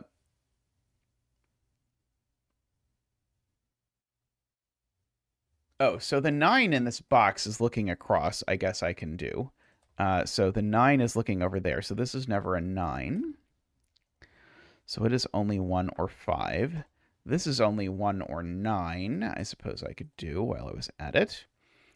I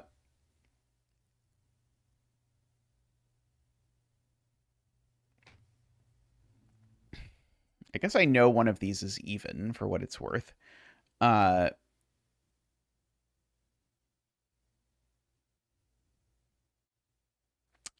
does place the 9 in column 5. That's a good eye, because that 9 looks over, rules it out of there. So this is now the only spot in column 5 for a 9. Which makes this the other 1, 2 for the column. Let's see. This sees lots of digits, I'm being told. Let's see. So it certainly sees 4 and 5. It's certainly not 1 or 2. It sees 9, so I don't have to worry about that. One of them sees 7, and one of them sees 3, so they're both 8. Did you break the 3 in a cuter way than noticing that there was a 3 looking at it? I think someone had a better proof about the 3 than I had. Okay, so that is an 8 just by Sudoku now. Which actually will finally sort out all of this mess.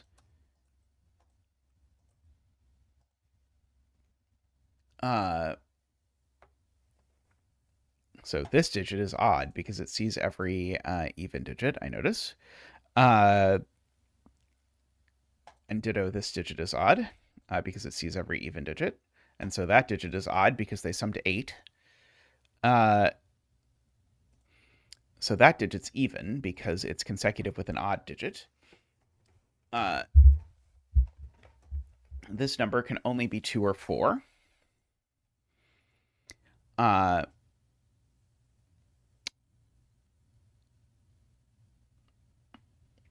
it's being pointed out that this digit can be neither 3 nor 5 by the row and column combined. So this is a 1, 7, and we know the order. Very nice. Let's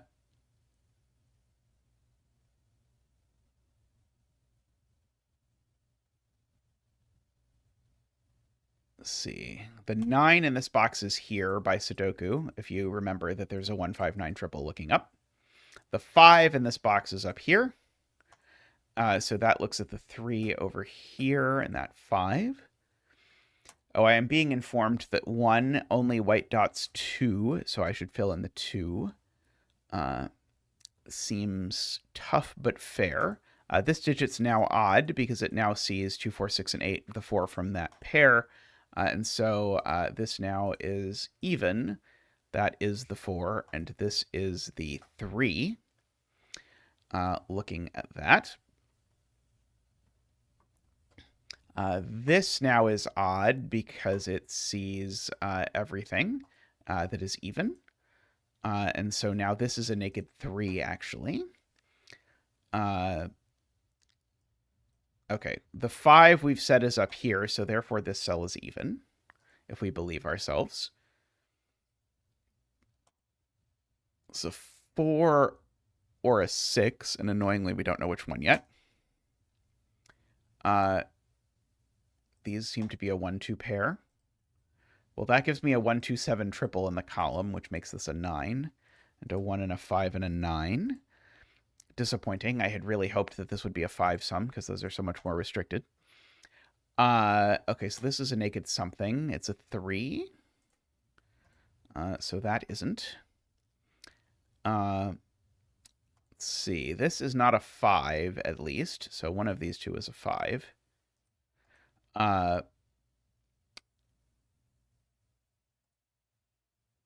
Okay, this digit is a 1 or a 7 only.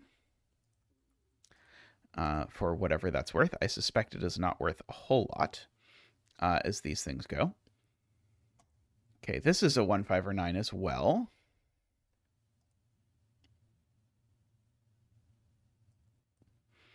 Yeah, I guess I can just butcher this a little bit, because it can't be 2, 7.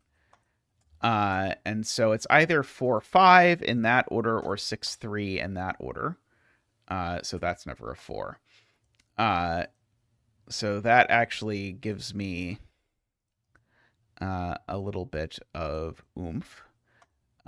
So that is a 7. This is the other 4, 6. This is the other 7.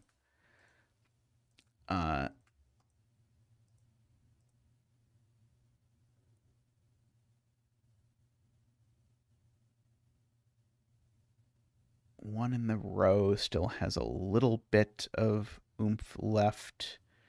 There's a 4 looking up over here. Oh no, there's not. That's not true. Don't listen to me.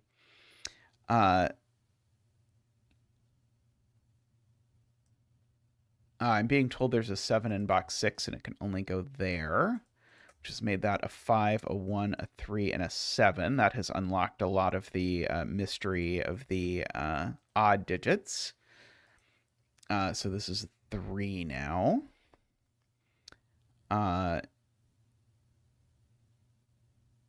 Let's see. We can go ahead and fill in this. So that is a 1, 2 pair. I guess meaning this is a 9 would be another way to say that. One of these is a 6 for sure. These are a 1, 2 pair. So this is only a 5 or a 6.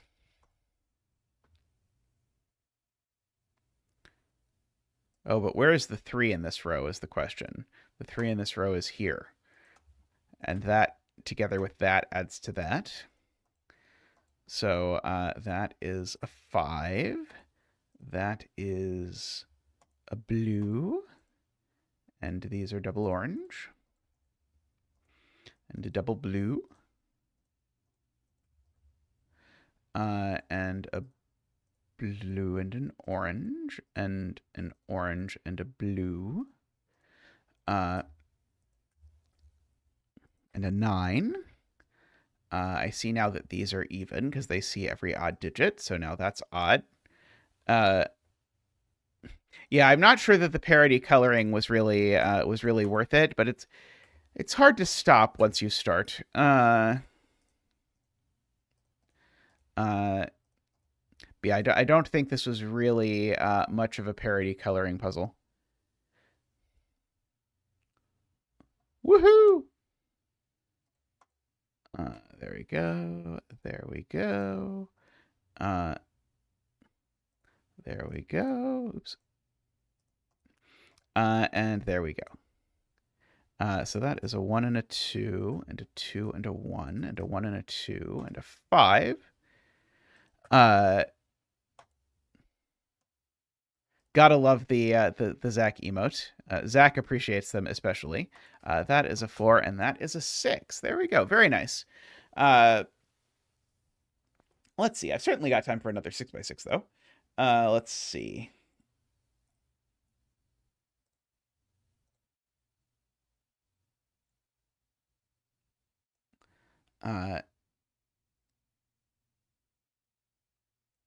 Okay, let us look at Boomerang by MicroStudy.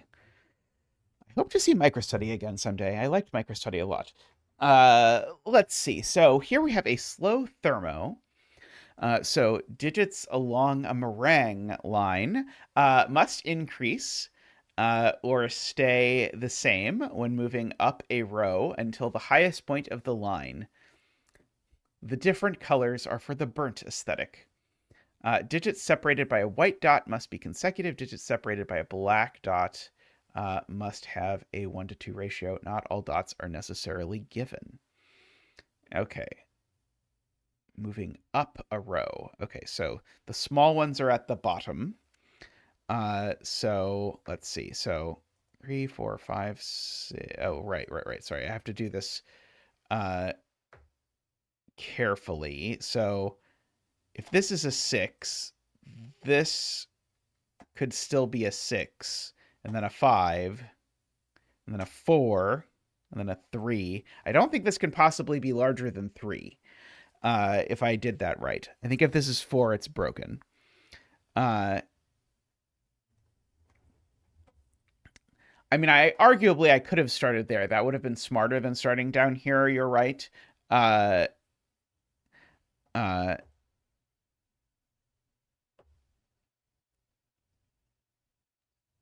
Yeah, if this is a 4,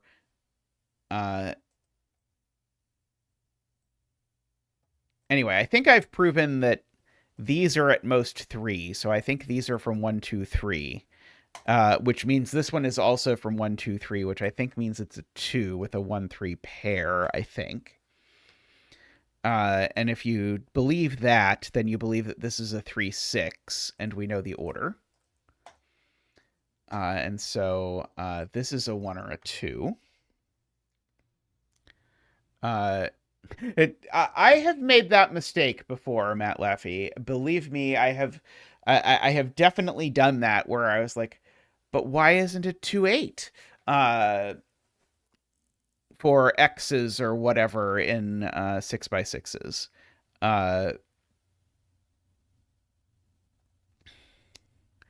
Okay.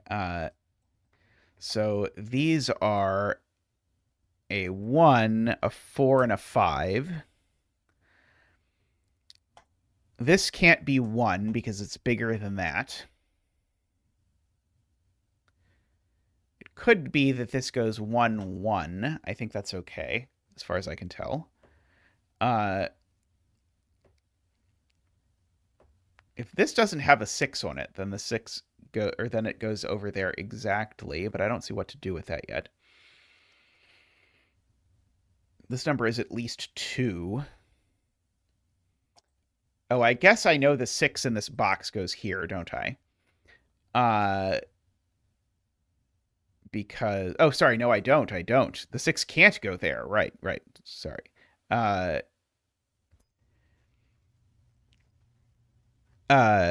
Sorry, the 6 can go here, right. The 6 can't go there, though. So the 6 is definitely in this row, and I think if you examine where 6 is allowed to go in this box, I think you realize that the 6 actually goes here, which places the 6 there.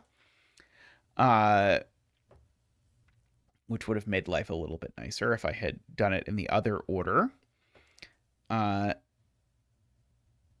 If I look over here, the 6 assuredly can't go there. And if the 6 goes here, that would have to be a 6, but that would also have to be a 6. So that is also a 6. That can't be a 6. That number is at most 5 now because of Sudoku 1/6s. And that can't be a 6 for the same reason. So now the 6 only goes there. And so now the 6 is up here with a 5.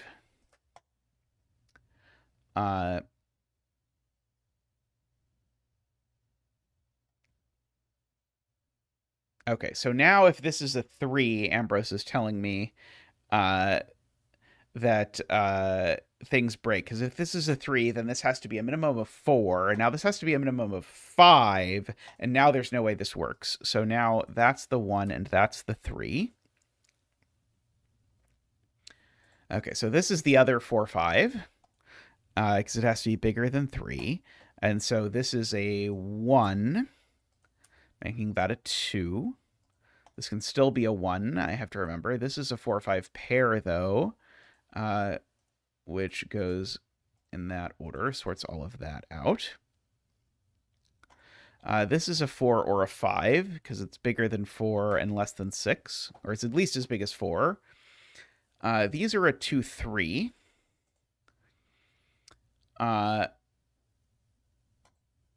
Oh, I see. This cell is bigger than a 4, 5 and smaller than a 6. So that's a 5 and a 4, which gives me the 4 and the 5.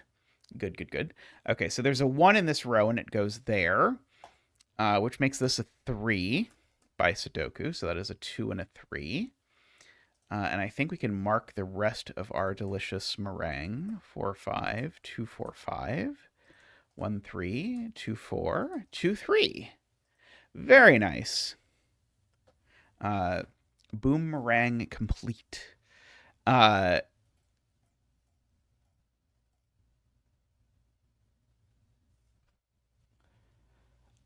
see.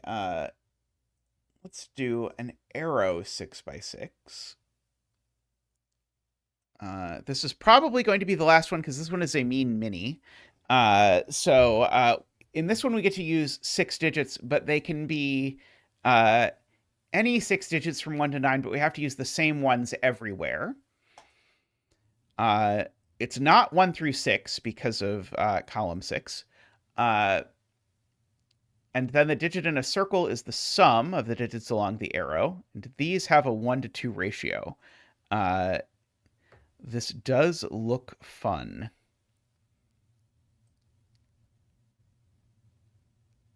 Okay.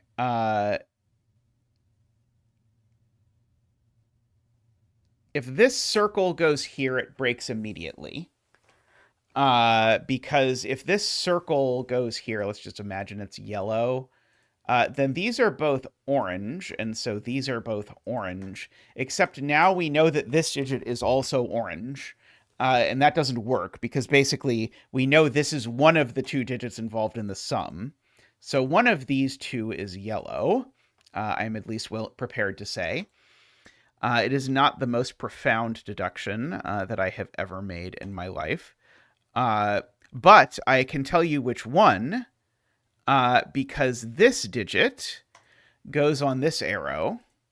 And so this digit is smaller than yellow. So yellow does not go on its arrow. Oh, is the link not correct? Oh, no, you're saying not by that link. You haven't done it. Okay, so... okay, and so now this is something like blue or whatever. And so yeah, so now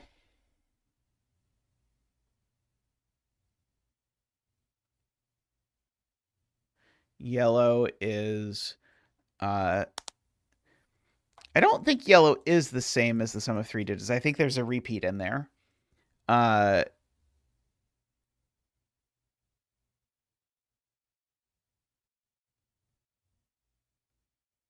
Yeah, there is a green in this column somewhere.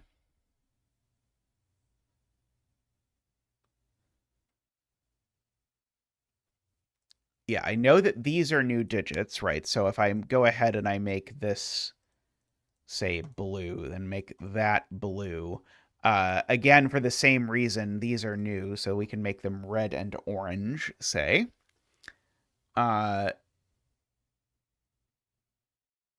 Because of the not repeating the arrow trick. Okay, and so I need... So this needs to be blue or green, because I need a blue and a green in the column, and they can't both go there. So this is blue or green.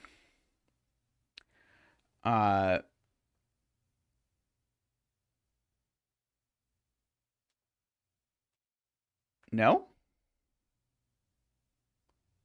Oh, green is bigger than blue, so we know which one it is. Right, okay, yeah, so you're saying I can say more. Yes, I agree I can say more. And so this is the last... Oh, one of these is blue, and the other is purple. And so that makes this purple as well, because this says green is blue plus purple. This is the other fire digit over here. Let's see, I know one of these two is purple. I guess I can choose my my fire digits now. Yes, we can color them arbitrarily. That is true.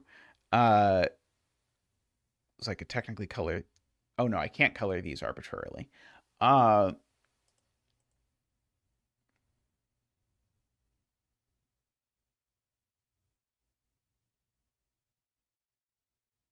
Yes, yellow is certainly the biggest digit in the puzzle, because we see it's bigger than these, and it's bigger than these. And that handles everything except that yellow is bigger than purple, but yellow is bigger than purple because yellow is bigger than green, and green is bigger than purple. There we go. So yellow is at least 6. However, we know that yellow isn't 6, because if yellow was 6, the digits in the puzzle would be 1, 2, 3, 4, 5, 6. And that would be an odd sum, which is a problem because the sum of column 6 is even. Okay, so that is helpful in that it means that yellow assuredly does not ever go on an arrow. I guess that means yellow is definitely in this column in this box, and hence that cell is definitely yellow. So one of these two is yellow.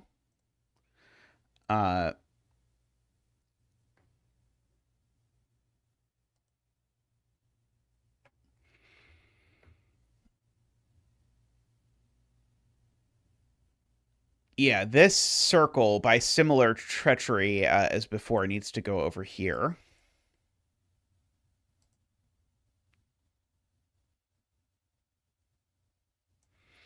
Oh, right. There's a yellow in one of these two cells. And so that's actually going to tell us where the yellow goes in this box. Namely, the yellow goes there. Okay, and so now the blue in this column goes here. And so now green is bigger than blue. So green doesn't get to go on this arrow. So green joins yellow over here. And so these are purple and orange.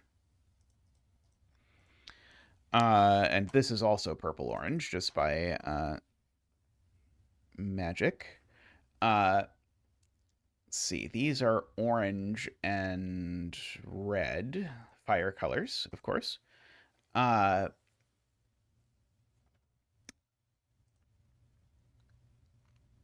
see. We do know one of these two is blue, just for the record, by the previous point. If blue went here, then we'd have an overlap digit, because that digit would go over there. And so that means blue goes in one of these two cells, just for the record.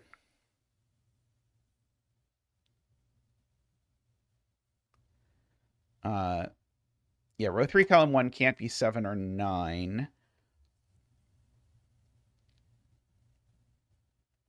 But I don't know if it's yellow. If yellow is 8, yellow can just get away with going here, I think. Oh, yeah. That cell is green, has been pointed out by Garion, just by, traditional green doku. More green doku means this cell is green, actually, because of the fact that green is eliminated from columns 1 and 2 by these two cells. So that cell is green, and therefore that cell is blue.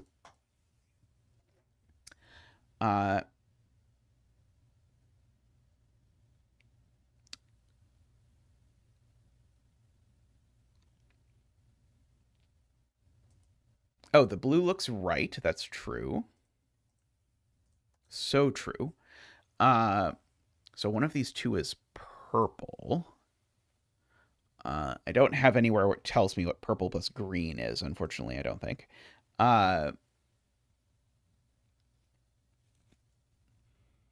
These two are the same.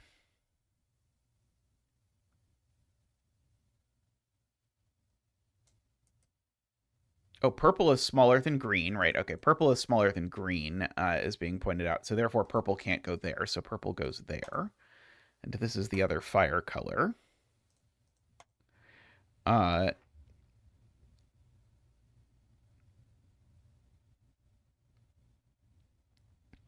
Orange shows up on an arrow. Oh, sorry. Shows up on an arrow, but I don't know which arrow necessarily.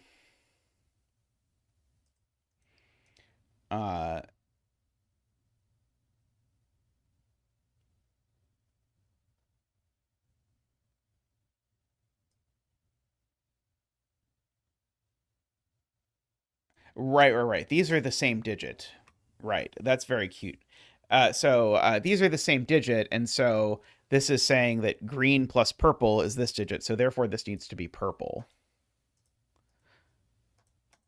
Therefore that is orange.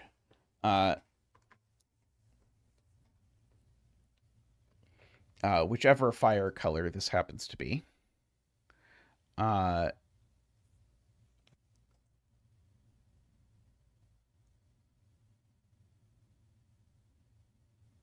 Let's see. It's possible that if I really carefully struck out which order this went in, that I could actually get there from here. This is purple by Sudoku.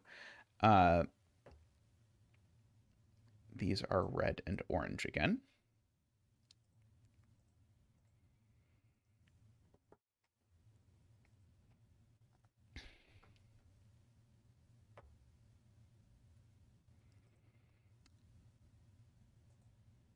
Green is bigger than orange through blue, I'm being told.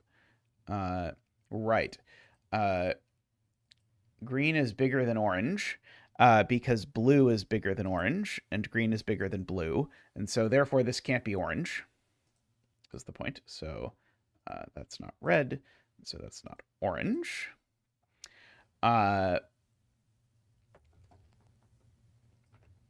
We know that there is an orange in these cells. Let's see. This is not red.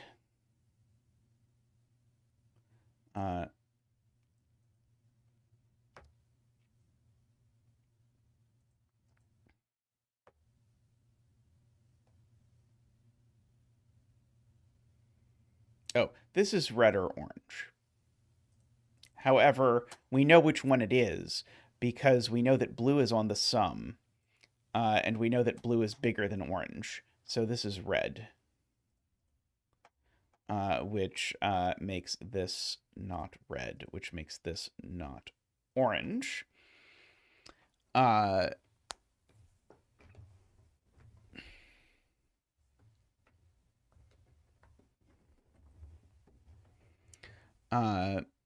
And have we done red is blue plus? Oh, I guess I know what it is. Red is blue plus. We can actually just write it in. Red is blue plus orange.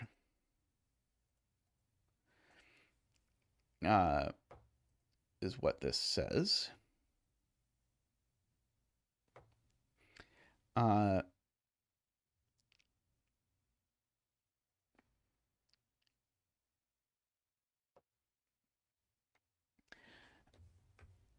Okay.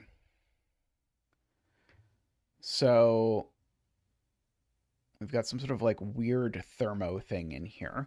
Oh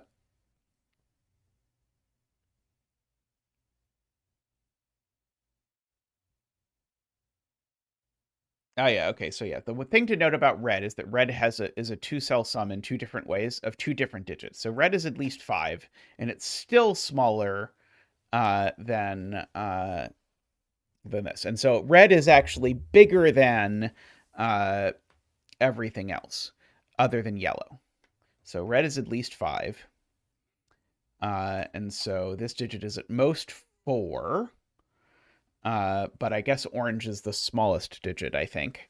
So the fact that it's at most 4 is maybe not surprising.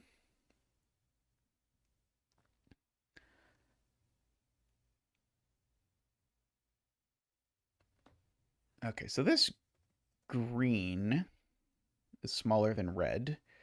Let's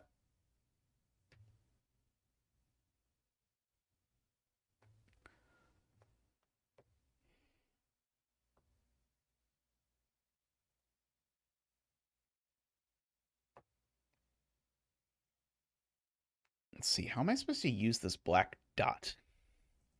Let's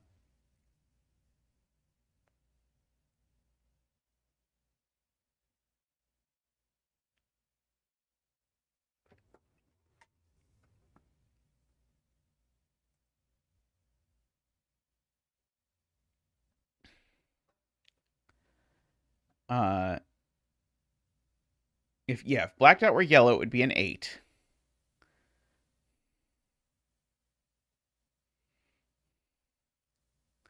I agree with that. Would sort of sort out everything if that were the case, presumably. I was trying to see if there's anywhere I could use the so that digit is the sum of 3 things trick, but I don't think so.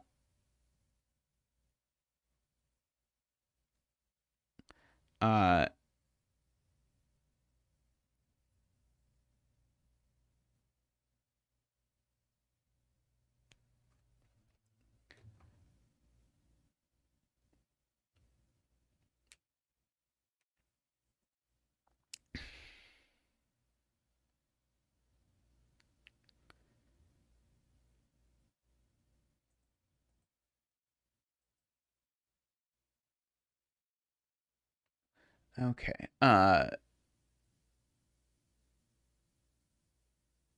we know red is relatively large. We know the whole sum is even.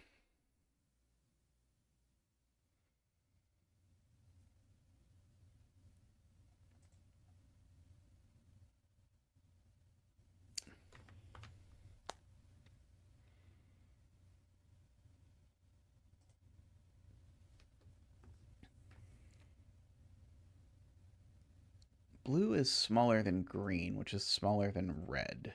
So blue caps out at something like 6, I think. Yeah, this could never be blue-green because it would break that cell, and it could never be yellow-orange.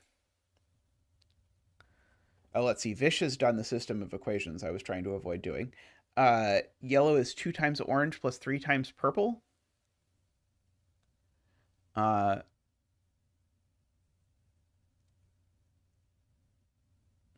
Let's see. If we believe that, then orange certainly has to be 1, 2, or 3, and purple has to be 1 or 2.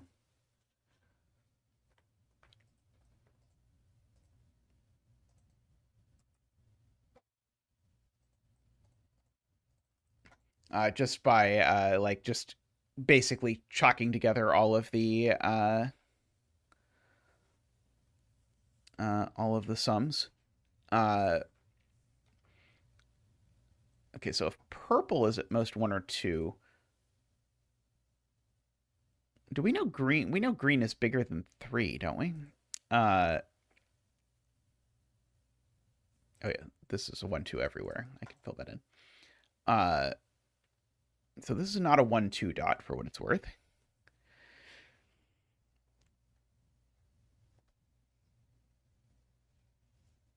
Green is the 3rd largest digit.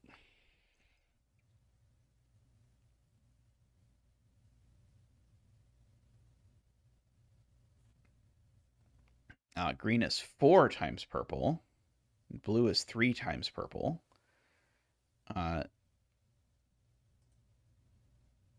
Yellow is 7 times purple. So purple had better be 1.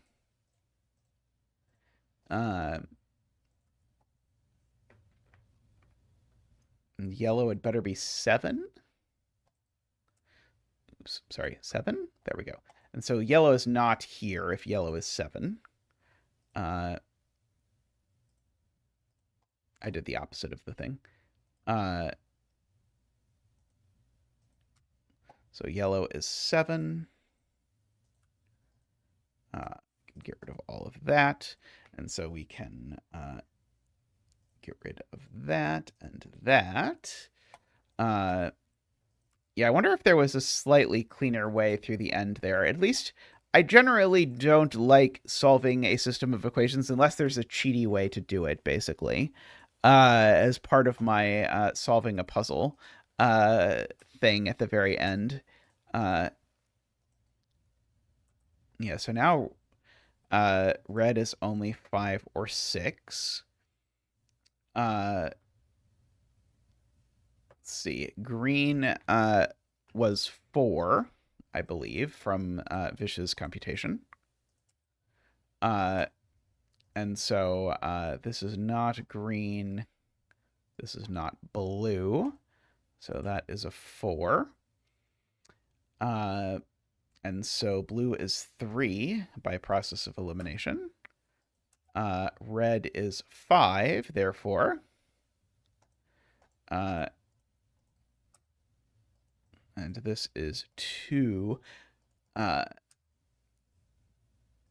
liked it until the last step that we didn't find a way we didn't find a cheeky way around it that didn't involve solving a system of linear equations, which I prefer to avoid. It's not like the end of the world, but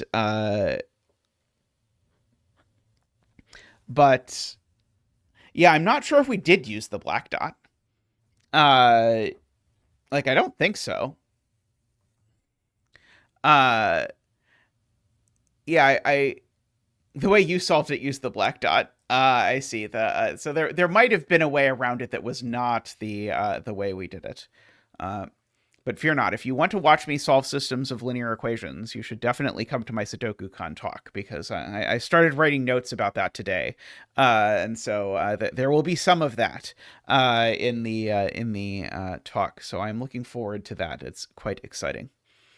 But that is going to be it for stream for today. So thank you, everyone, for hanging around. I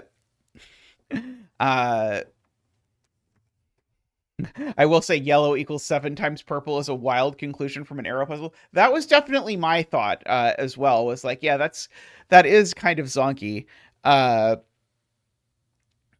Alrighty, but anyway, I will be streaming again on Sunday, so I hope to see you all then.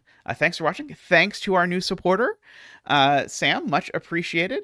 Thanks to the donation earlier from KH. Thank you very much for that as well. If you want to support the channel, you can always go on YouTube and do that. I think it works best on a laptop, but you can do it on some phones. And click the little $sign, and you can get access to your own pile of Zach emotes. Zach appreciates them as the little narcissist that he is. Yes, Pickle, I'm glad for that as well. Also, every time I say your name, I think of Baldur's Gate 3, and I don't know if your name was chosen in reference to that or not. But if you have played the game, you may recognize why I think of that. But thank you, everyone. Do please give a thumbs up to the stream, and I look forward to seeing you all real soon. Welcome to all the new folks, by the way. But thanks for watching. Bye for now.